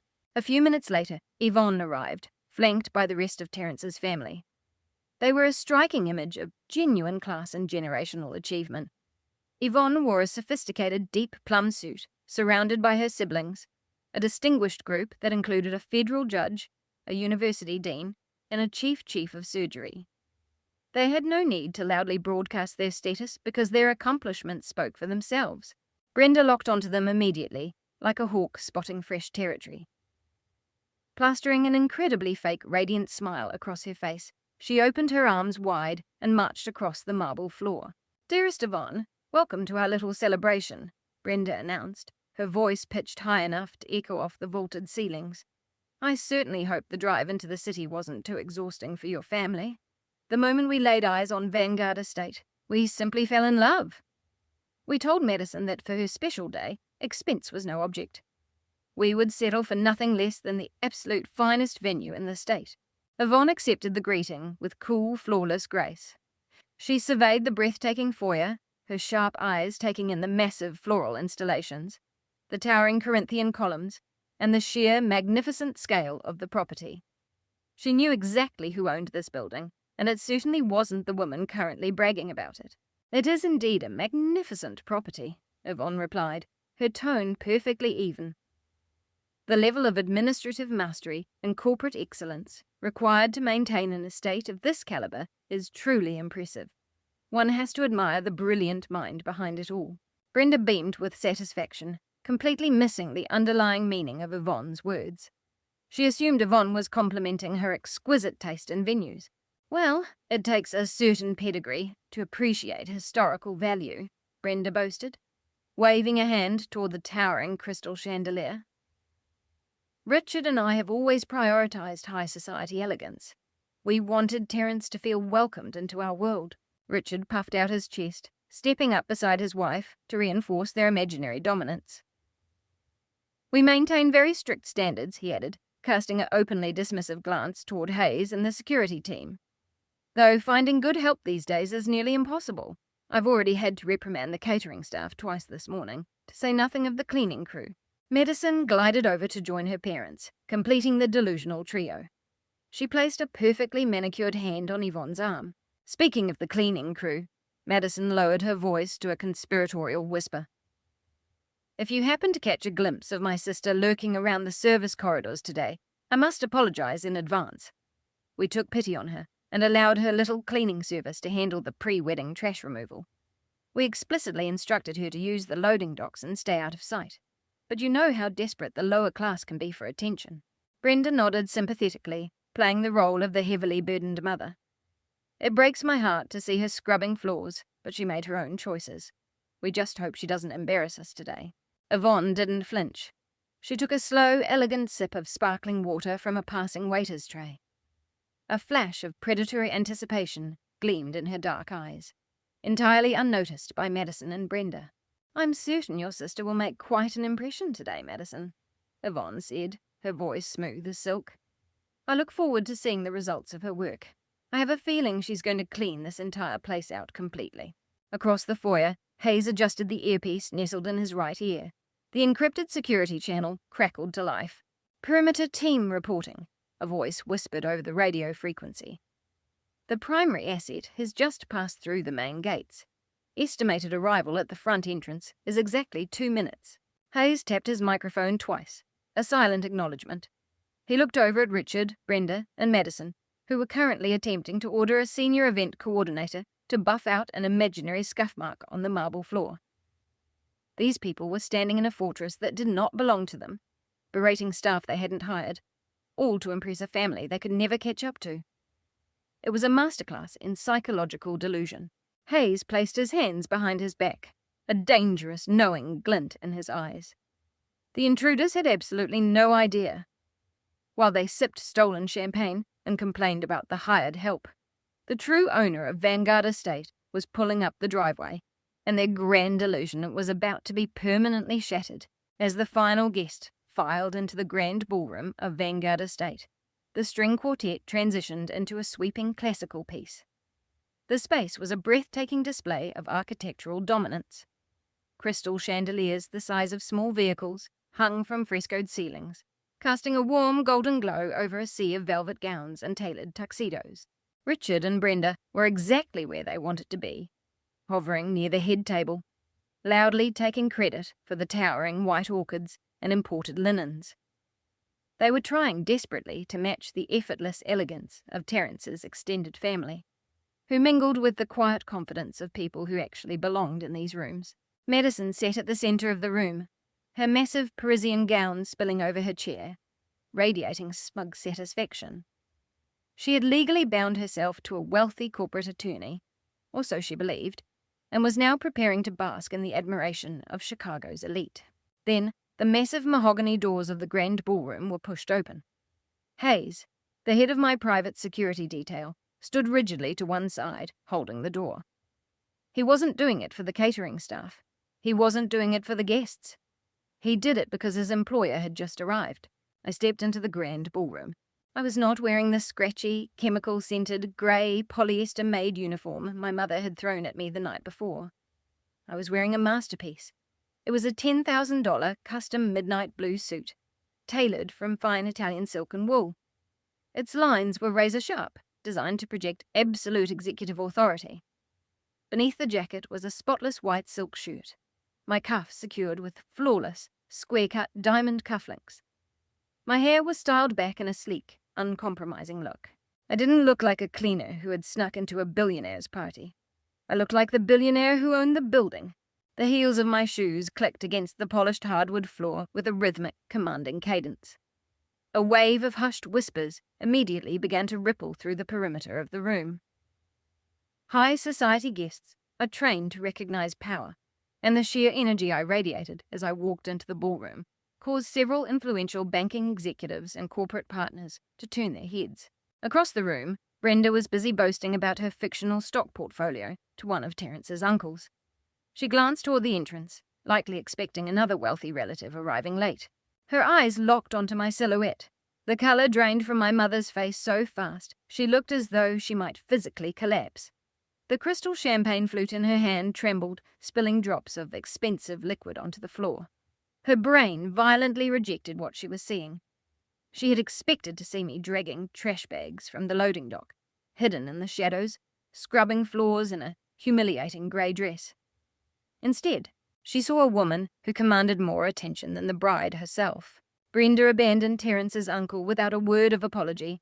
She practically marched across the ballroom, her champagne gown rustling loudly as she navigated the maze of round tables. Her face twisted into a mask of pure, unadulterated panic and vicious anger. She intercepted me just as I reached the edge of the dance floor. She didn't bother with a greeting. Lunging forward, she dug her manicured acrylic nails brutally into my forearm, attempting to drag me behind a towering floral arrangement and out of public view. "What on earth do you think you are doing?" Brenda hissed, her voice a frantic, venomous whisper. Her eyes darted wildly around the room, terrified that Terence's family would recognize me. "I told you to use the service entrance. Where is your uniform? Why are you dressed like this?" I looked down at her hand, clamped tightly against my expensive silk sleeve. I didn't pull away. I simply stared at her fingers with a look of cold, piercing disdain. until she subconsciously loosened her grip. "I decided that uniform didn't quite fit the dress code tonight, Mother," I replied, my voice remarkably even. "And as for the service entrance, I prefer to walk through the front doors of the buildings I occupy." "You are going to ruin everything," Brenda snarled, attempting to physically push me toward the hidden swinging doors that led to the kitchen. "You are a maid. You do not belong in this room. Get to the kitchen right now. Put on an apron and hide before Terrence's mother sees you. If you ruin your sister's wedding reception, I swear I will make you pay." She threw her shoulder against mine, trying to use her body weight to force me backward. It was a pathetic, desperate display. She was so consumed by the web of her own lies that she was willing to assault her own daughter in the middle of a crowded ballroom just to maintain her fake social standing. I held my ground, entirely unmovable. I opened my mouth to deliver the lethal verbal blow that would freeze her in her tracks, but I didn't need to. A warm, resonant, and remarkably joyful voice echoed across the dance floor. "Cassidy, oh my goodness, you look absolutely stunning tonight." Brenda froze, her entire body rigid as if struck by lightning. Yvonne strode across the polished floor, looking regal and commanding in her plum suit. Terrence's mother didn't whisper. She didn't try to keep things low-key. She spoke with the smooth authority of a woman accustomed to addressing boardrooms, ensuring that every single guest within a 50-foot radius heard her clearly. Yvonne reached us, smoothly and deliberately prying Brenda's trembling hand off my arm. She pulled me into a warm, high-profile hug, treating me with the profound level of respect reserved exclusively for a highly esteemed peer. Brenda stood paralyzed, her mouth open, her eyes darting between Yvonne and me in sheer terror. The narrative she had spent months building was disintegrating right in front of her. She had told Yvonne I was a pathetic, unmotivated cleaner. Now, the powerful banking executive was holding me like an old friend. "I was so worried you'd be stuck at the office managing the new portfolio," Yvonne continued, smiling warmly at me while completely ignoring my mother's horrified expression. "Terrence and I have been looking everywhere for you. Come with me right now. I've reserved a seat for you specifically at our VIP table, right next to the Groom's family." Brenda let out a choked, breathless gasp. "The VIP table?" Brenda stammered, her voice shaking with pure confusion and terror. "Yvonne, there must be a mistake. Cassidy is just here to assist the catering staff. She isn't a guest." Yvonne turned her sharp, predatory gaze toward my mother. The warmth vanished from her face, replaced by a chilling, corporate decisiveness. "A mistake?" Yvonne asked, raising an elegant eyebrow. "Brenda, please don't be ridiculous. Why on earth would the Chief Executive Officer of Luminina Property Management be assisting the catering staff?" My mother stopped breathing. The background music seemed to fade away. Yvonne looped her arm through mine, turning her back on Brenda, and escorted me directly toward the front of the room, leaving my mother to suffocate in the wreckage of her own lies. Yvonne guided me through the sea of elegantly dressed guests. We bypassed the standard seating and reached the focal point of the breathtaking ballroom. The groom's VIP table was draped in heavy, imported silk and adorned with towering white orchids. Terrence sat at the center, flanked by his powerful family, a lineup of federal judges, corporate executives, and banking tycoons. When he saw me approaching in my custom midnight blue suit, a sharp, knowing glint entered his dark eyes. He stood up, personally pulling out the chair directly to his left. It was a seat of immense honor, placing me squarely at the center of the elite circle my parents had desperately tried to gatekeep. Across the ballroom, I watched Brenda stumble back to her assigned table. She looked as though she had been physically struck. She grabbed Richard's arm, her perfectly manicured nails digging into his tuxedo jacket as she whispered frantically in his ear. Richard frowned, his face turning a deep, angry red as he glared in my direction. He was clearly struggling to process how the daughter he dismissed as a worthless dropout had bypassed his security and embedded herself with the highest-ranking guests in attendance. The multi-course dinner proceeded with the orchestrated precision of a high-end gala. I dined on butter-poached lobster and sipped vintage champagne, engaging in sharp, high-level business discussions with Terrence's uncles. They were analytical minds who deeply appreciated my insights into commercial real estate acquisitions. Every so often, I could feel the burning glare of my parents piercing the back of my head. Trapped at the bride's family table, surrounded by people they desperately wanted to impress, they were entirely unable to cause a scene without destroying the illusion they had worked so hard to create. As the attentive waiters cleared the final plates, the low hum of conversation was interrupted by the crisp, metallic sound of a spoon tapping against crystal. The room fell silent. All eyes turned to the center of the ballroom. Madison stood up. Swathed in the $50,000 Parisian gown we were about to reveal, was funded by identity theft. She looked radiant. Clutched in her hands was a silver microphone. Her face stretched into a wide, dazzlingly false smile. She had finally reached the moment she craved most. She had a captive audience of Chicago's wealthiest elite, ready to listen to her carefully constructed narrative. "Thank you all for being here to celebrate this magnificent union," Madison began, her voice echoing flawlessly through the state-of-the-art sound system. She paused, tilting her head slightly to ensure the hired videographers caught the perfect angle of her profile. "I want to start by thanking my incredible parents, Richard and Brenda." Madison turned toward them, placing a delicate hand over her heart. "Mom, Dad, your endless generosity and immense wealth have been the bedrock of my life. For this day, you spared absolutely no expense.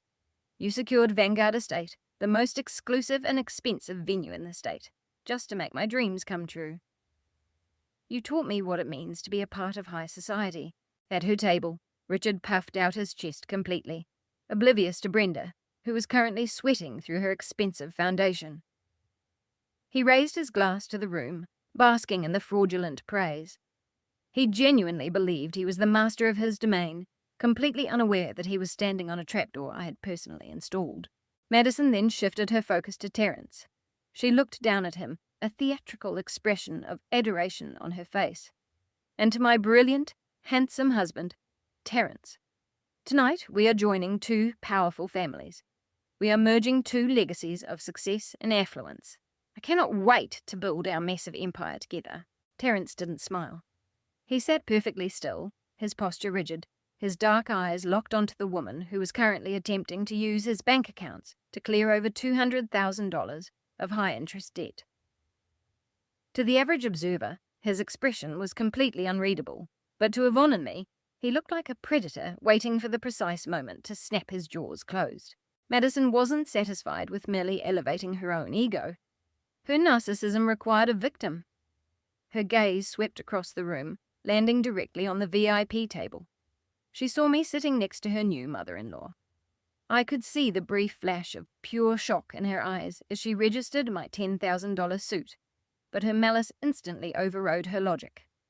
She clearly assumed Yvonne had taken pity on the poor maid and pulled me to the table as a charitable gesture. Madison gripped the microphone tighter. She decided this was the perfect moment to put me in my place, permanently establishing the hierarchy in front of her powerful new in-laws. "And finally, I want to raise a glass to my sister Cassidy," Madison announced, her voice dripping with sickeningly sweet, condescending pity. She stepped away from the head table, ensuring every eye in the ballroom followed her gaze directly to me. "Cassidy has always walked a very different path than the rest of our successful family," Madison continued, projecting a tone of manufactured sympathy to the crowd. "But we love her anyway. Here's to my sister, who does the manual labor so the rest of us can shine. Thank you for cleaning up for my happiness today. We all know how hard you worked scrubbing these floors to ensure a spotless environment for my wealthy guests." The silence that slammed into the ballroom was suffocating. A collective, intensely uncomfortable murmur rippled through the elegantly dressed crowd. In the world of old money and corporate elites, overt, low-class cruelty is deeply despised. It was a shocking display of absolute zero class. Several of Terence's family members exchanged disgusted looks. Yvonne sat motionless, watching with the icy detachment of an executioner as a condemned prisoner tightened her own noose. My parents froze. Richard's smug grin vanished, replaced by a sudden, horrifying realization. Madison was drawing massive public attention to the exact person Brenda had desperately tried to hide. I didn't flinch. I didn't look away. I remained comfortably in my chair, radiating absolute power. Reaching out, I picked up my crystal champagne flute by the delicate stem. I raised the glass directly toward Madison. I didn't look like a humiliated maid. I looked like a queen accepting a peasant's surrender. A slow, lethal, predatory smile spread across my face. Madison hesitated. Her triumphant facade wavered as she met the completely undisturbed authority in my eyes. She had expected me to shrink, to cry, or to run out of the room in shame. My absolute defiance completely short-circuited her brain, and then the heavy scrape of a chair cut sharply through the quiet room. Terence pushed back from the VIP table. He stood up. Slowly, meticulously, he adjusted the cuffs of his custom tuxedo jacket. His face was a mask of cold, unyielding legal fury. He wasn't looking at his bride with love. He was looking at her like a hostile witness on the stand. Terence stepped away from our table, his slow, deliberate strides taking him straight toward the microphone. The click of his polished leather shoes against the floor sounded like the ticking of a metronome, counting down to 0. Madison watched him approach, a bright, radiant smile returning to her face. She was entirely intoxicated by her own performance. She assumed he was coming to stand beside her, wrap his arm around her waist, and publicly echo her arrogant sentiments. She handed him the silver microphone, her eyes gleaming with absolute delusion. Terence reached out, but he didn't draw her into an embrace. With a smooth, clinical motion, he took the microphone from her hand. He stepped back, creating a distinctly chilling physical barrier between them. The entire grand ballroom held its breath. 300 elite guests waited in a pin-drop silence for the groom's toast. Terence scanned the faces of the crowd. His gaze swept past the confused expressions of Richard and Brenda, past the inquiring looks of his firm partners, and rested briefly on me. I gave him an infinitesimally small nod of authorization. The prosecution was ready to deliver its final closing argument. Madison got one thing right, Terence began, his voice echoing through the massive sound system. He didn't use the warm, nervous tone of a man deeply in love. He spoke with the flat, absolute 0 frequency of a litigator dissecting a hostile witness on the stand. Honesty within a family is key. Transparency is the only foundation upon which a true partnership can be built. Madison's smile widened, nodding enthusiastically to the crowd, completely blind to the guillotine blade descending upon her neck. Which is precisely why, Terence continued, his voice turning to hardened steel, I cannot marry a woman who has concealed over $200,000 of high-interest toxic debt. The smile vanished from Madison's face as if erased by acid. A loud, collective gasp tore through the ballroom. The clinking of silverware stopped completely. Several of Yvonne's banking colleagues sat up straight, their professional instincts instantly engaged. Terence didn't pause to let the shock settle. He drove the blade deeper, exposing every single layer of her financial rot to the highest echelon of Chicago society. I cannot marry a woman whose supposedly successful boutique went bankrupt and was involuntarily dissolved by the state 12 months ago, Terence announced, his voice booming with uncompromising authority. I cannot stand at an altar with someone who, just last week, wired $30,000 from our joint wedding fund to clear balances with subprime lenders and collection agencies. I cannot legally or morally tie myself to a fraud who intended to use my bank accounts as a bailout package for her sinking ship. Madison lost all motor function. Her hand went completely limp. The massive bouquet of custom white roses slipped from her fingers. It hit the polished hardwood floor with a heavy, humiliating thud. She opened her mouth to speak, to deny, to spin a desperate web of lies, but her vocal cords were paralyzed. She stood frozen in her $50,000 Parisian gown, completely stripped bare in front of the very people she planned to exploit. At the bride's family table, pure panic erupted. Brenda gasped, clapping a hand over her mouth as her face turned an alarmed shade of white. Richard slammed his hands on the table, standing up abruptly, his face flushing a dangerous dark red. Terence, what on earth is the meaning of this? Richard roared, his voice cracking with panicked rage. This is an inappropriate joke. You're embarrassing my daughter. Hand that microphone back right now. Terence slowly turned his head, locking his deep, furious gaze directly onto my father. The sheer power of that look caused Richard to freeze in his tracks. Terence was not a man you could shout over. He was a man who made his living sending corporate titans to federal prison. "I'm not joking, Richard," Terence answered.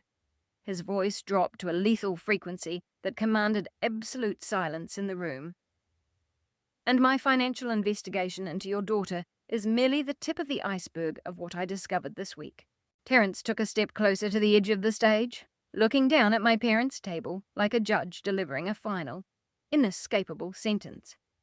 "I also absolutely refuse to marry into a family that steals the social security number of their eldest daughter to illegally finance this very reception," Terence announced. An explosive symphony of shocked whispers and sharp gasps erupted across the ballroom. Yvonne leaned back in her chair, a look of deep, elegant satisfaction on her face. I simply crossed my legs, watching my family burn.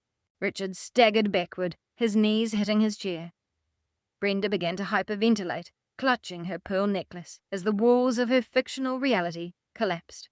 "Let me make this transparently clear to every single person in this room," Terence continued, ensuring the acoustics carried his voice to the furthest corners of the estate. "Every single orchid on these tables, the imported silk linens, the vintage champagne in your glasses, and the custom gown the bride is currently wearing were paid for with the proceeds of a federal felony." He extended a long, accusing finger straight at Richard and Brenda. "Just 2 days ago, these people utilized the identity of the very woman they just publicly mocked to secure an $80,000 fraudulent signature loan. They believed they could comfortably sit in their suburban living room, commit wire fraud, and leave her to bear the financial devastation. They thought they were clever. They thought they were untouchable." Madison was now sobbing loudly, heavy, ugly tears ruining her expensive, professionally applied makeup. She reached out with a trembling hand, attempting to grab the fabric of Terence's tuxedo sleeve. "Terence, babe, please," she choked out, a pathetic, high-pitched cry. "You don't understand.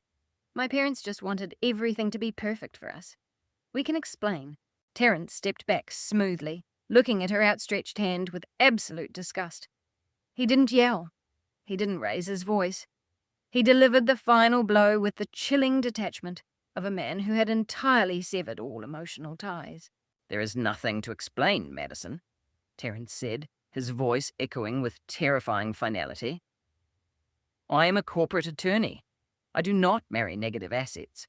I do not marry felons. And I absolutely will not marry a woman who treats her own flesh and blood like garbage just to elevate her own pathetic ego." He turned his back on her completely. Walking to the edge of the stage, he deliberately set the silver microphone down on the nearest table and strode straight back to the VIP section. He took his seat next to me, adjusted his jacket, and picked up his champagne glass. The silence that filled the grand ballroom was apocalyptic. Nobody moved, nobody breathed. The elite guests stared at my parents and sister with absolute, unfiltered disgust. Richard and Brenda were trapped. The exits felt miles away, and the judging eyes of 300 powerful witnesses pinned them to the floor. The grand illusion was eradicated completely, leaving behind only the ugly, undeniable truth of their criminality. The apocalyptic silence lasted for exactly 10 seconds, before absolute chaos shattered the ballroom.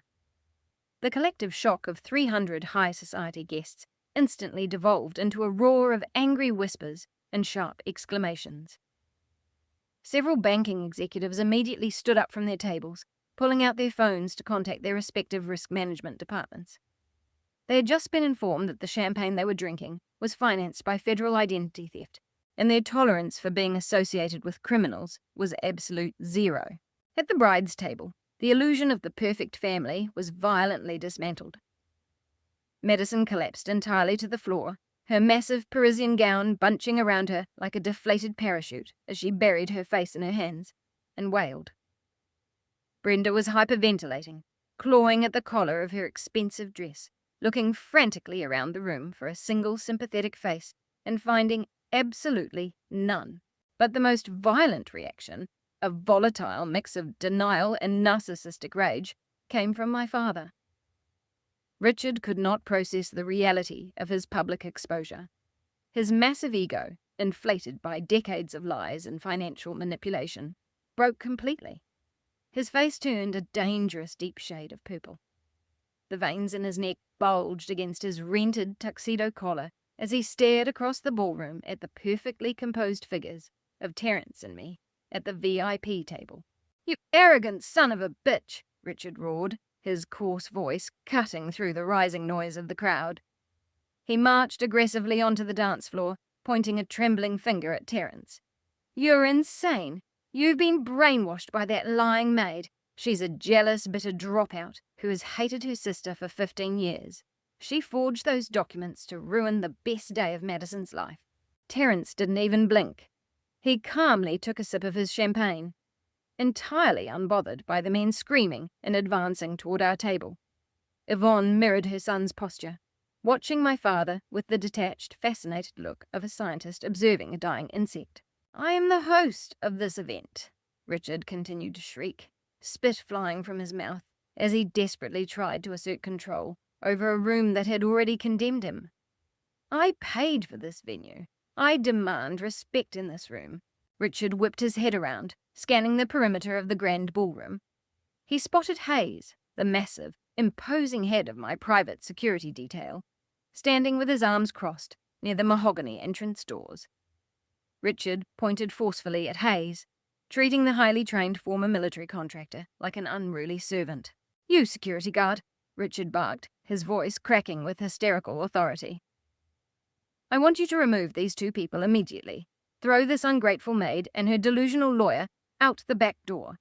They are trespassing on a private event. Remove them right now, or I will see to it that you lose your job." The ballroom fell into a breathy, tense state of anticipation. The wealthy guests watched the security detail, expecting the guards to either intervene or call the police to handle the screaming father of the bride. I set my crystal champagne glass down on the table. The crisp click of glass against marble cut through the remaining noise. I stood up, smoothing the front of my custom midnight blue suit. I didn't rush. I moved around the VIP table with the slow, deliberate grace of a predator that had successfully driven its prey into a dead end. I walked directly into the center of the dance floor, standing squarely between Richard and the exit. My father glared at me, his fists clenched, expecting me to shrink back or argue with his false narrative. Hayes stepped away from the wall. The massive security chief strode across the polished hardwood floor, his heavy tactical boots creating a methodical, intimidating sound. Two other security operatives moved out from the perimeter, falling in directly behind him. Richard puffed out his chest, a sickening smirk of victory flashing briefly across his purple face. He genuinely believed his aggressive commands had worked. He thought these hired muscles were coming to grab me by the collar and drag me out into the rain. Hayes completely ignored Richard. He didn't give my father a single glance as he passed him. The towering security chief came to a halt exactly 2 feet in front of me. He snapped his heels together, clasped his hands behind his back, and bowed his head deeply, with immense respect. "What are your orders, boss?" Hayes asked, his deep voice carrying perfectly across the silent ballroom. Richard leaned back, staggering a step away. The victorious smirk melted from his face, replaced by pure, unadulterated terror. He looked at Hayes, then at me, his brain short-circuiting violently as he tried to process why the head of security for the most exclusive venue in the state was addressing his cleaner daughter as the supreme commander. I reached into the inner breast pocket of my tailored suit jacket. I pulled out a thick folded legal document, printed on heavy, watermarked parchment paper. Walking over to the head table, where Brenda was still hyperventilating into her hands, I threw the heavy document directly onto the center of the table, right next to the towering white orchid centerpiece. "Those are the primary deeds and corporate acquisition records," I announced, raising my voice so that every influential guest in the room could hear the final, crushing truth. "I don't clean houses, Richard. I acquire them. I'm the founder and chief executive officer of Luminina Property Management. I bought the management conglomerate that oversees this entire estate 30 days ago. I own Vanguard Estate, Brenda let out a sharp, choked gasp, staring at the legal deed as if it were a live explosive. Richard swayed on his feet, the colour draining from his face so quickly he looked like a ghost in a rented tuxedo. The narrative they had used to suppress me for 15 years disintegrated right before their eyes. They hadn't been mocking a helpless maid. They had been mocking a corporate titan inside her own fortress. And as the legal owner of this property, I continued, my voice dropping to a lethal, icy register, I have zero tolerance for federal felons occupying my real estate. I turned my gaze back to Hayes. The security chief stood at attention, awaiting my command. Remove these trespassers, I ordered smoothly, gesturing toward my father, my mother, and my sobbing sister. Escort them off my property immediately. If they resist, use any force necessary. Understood, ma'am, Hayes replied, a cold, intensely satisfied smile touching the corners of his lips. He signaled to the rest of the security detail. 6 burly, heavily built operatives immediately moved away from the walls, closing in on the head table and surrounding my family with absolute tactical precision. The final end had officially arrived. Hayes and his operatives formed an impenetrable wall of muscle around the head table. Richard puffed out his chest, attempting to push past a security guard who was twice his size. The operative barely shifted his weight, effortlessly blocking my father's path with a single forearm. Brenda pressed her back against the silk-draped table, her hands clutching her pearl necklace so tightly the string looked ready to snap. She looked frantically toward the ballroom exits, searching for a miraculous escape route that simply did not exist.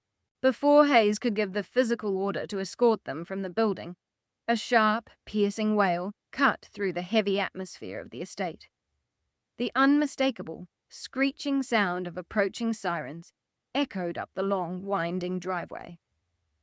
Flashing red and blue lights illuminated the massive floor-to-ceiling windows of the grand ballroom, casting harsh, alternating colours across the crystal chandeliers and the terrified faces of my parents.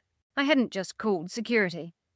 Preston, my chief corporate legal counsel, had executed the final phase of our strategy flawlessly. The exact moment Terence finished speaking, Preston had transmitted the forensic legal dossier, containing the forged loan documents, the bank surveillance footage, and the IP tracking logs, directly to his contacts at the district attorney's office. The authorities had been waiting just outside the estate gates, biding their time until my signal. The heavy mahogany doors of the main entrance swung open for the second time tonight. A team of uniformed Chicago police officers strode into the ballroom, led by a veteran detective in a dark trench coat. The high society guests immediately parted, creating a wide path on the polished hardwood floor. Not a single word of protest was uttered. The elite banking executives and corporate moguls simply watched with cold, judgmental silence as law enforcement advanced toward the hosts of the fraud. The detective stopped directly in front of the head table. He didn't care about the imported floral arrangements or the expensive champagne. He looked at my parents with the hardened, assessing gaze of a man who dealt with criminals daily. "Richard and Brenda," the detective announced, his voice carrying the absolute weight of state authority. "You're both under arrest for felony identity theft, wire fraud, and bank forgery." A strangled, high-pitched shriek tore from Brenda's throat. "No!"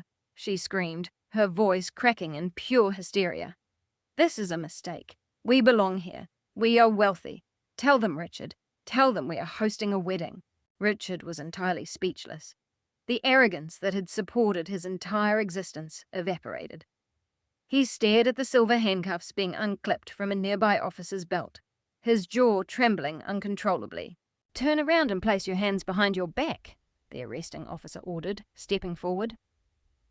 When Richard hesitated, the officer firmly grabbed his arm, spun him around, and locked the steel cuffs over the sleeves of his rented tuxedo. The crisp, metallic click echoed loudly in the quiet room. Brenda tried to pull away, sobbing violently, but a female officer swiftly secured her, locking her wrists behind her back. The exquisite, champagne-coloured designer gown my mother wore was instantly reduced to the outfit of a common criminal being taken in for booking. Madison, who had remained curled on the floor in her $50,000 Parisian gown, finally accepted the catastrophic reality of her situation. Her parents were going to federal prison. Her boutique was bankrupt. She was drowning in $200,000 of predatory debt. And the only safety net she had left was currently walking away from her. She scrambled across the polished floor on her hands and knees. Her heavy silk gown tangled around her legs, making her look desperate and pathetic. She crawled directly toward the VIP table, where Terence stood, tall and completely indifferent. "Terence, please," Madison sobbed, reaching out to grab the hem of his tailored trousers. "You have to help them. You're a lawyer. You can fix this. I love you. I'll do anything you want. Just please don't leave me like this."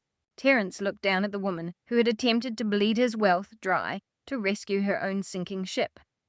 He didn't yell. He didn't show a single shred of sympathy.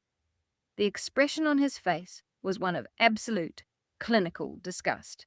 "You don't love me," Terence told Madison, his voice dropping to a flat, devastating monotone. "You love my bank account. You love the idea of using my family's legacy to cover up your own failures. Do not contact me ever again. My legal team will be serving you with a restraining order on Monday morning, along with a civil lawsuit for the funds you misappropriated from our joint account." Madison let out a broken, agonizing wail, collapsing completely onto the floor.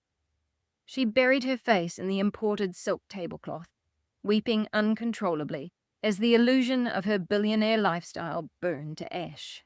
Terence didn't give her another look. He turned to his mother.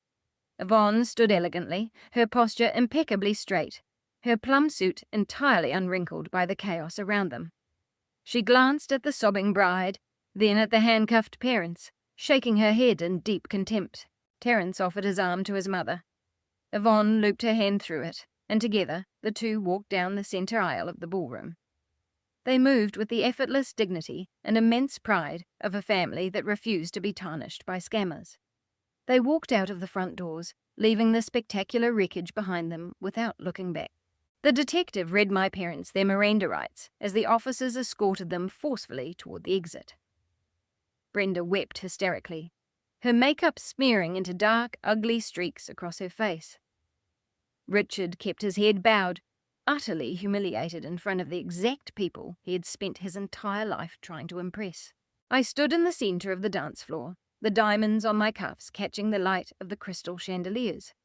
I watched the police lead my parents out of the grand ballroom they had tried to steal, wearing handcuffs that were entirely of their own making.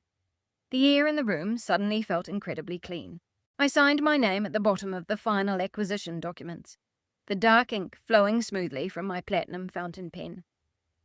Closing the thick leather briefcase, I slid it to the edge of my obsidian desk.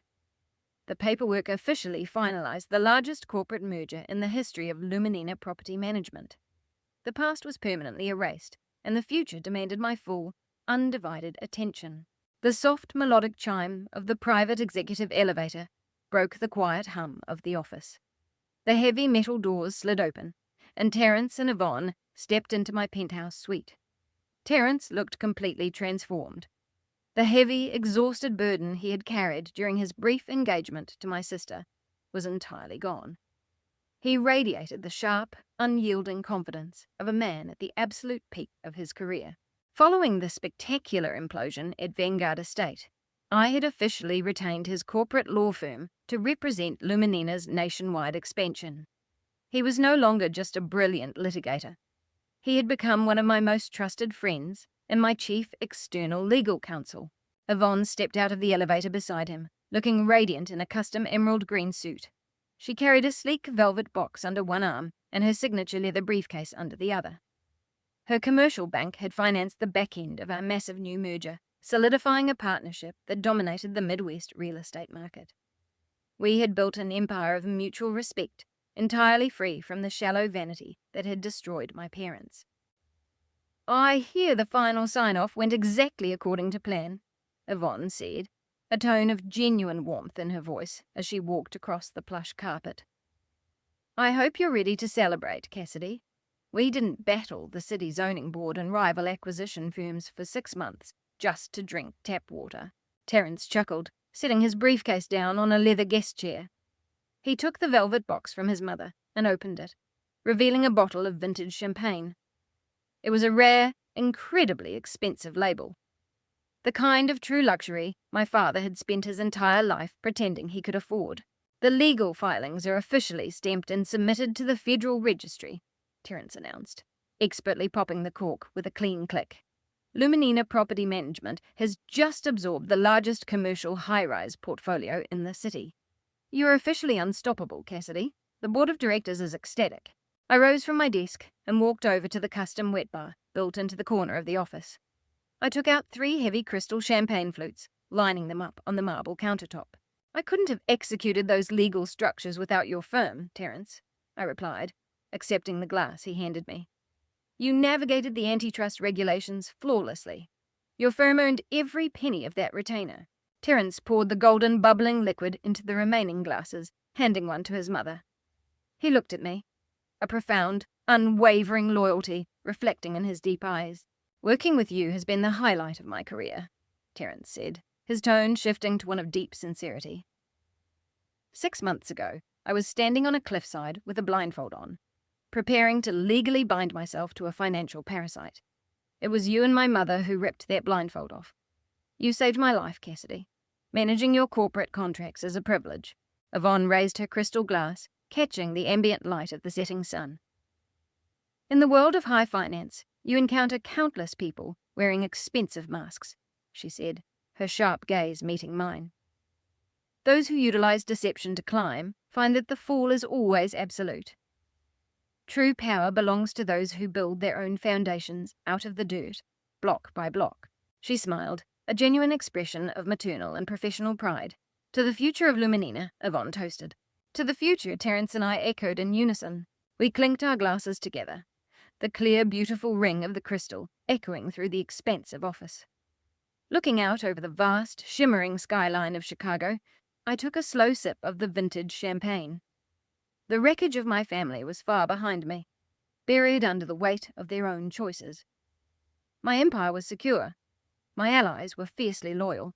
And for the first time in 15 years, the future belonged entirely to me.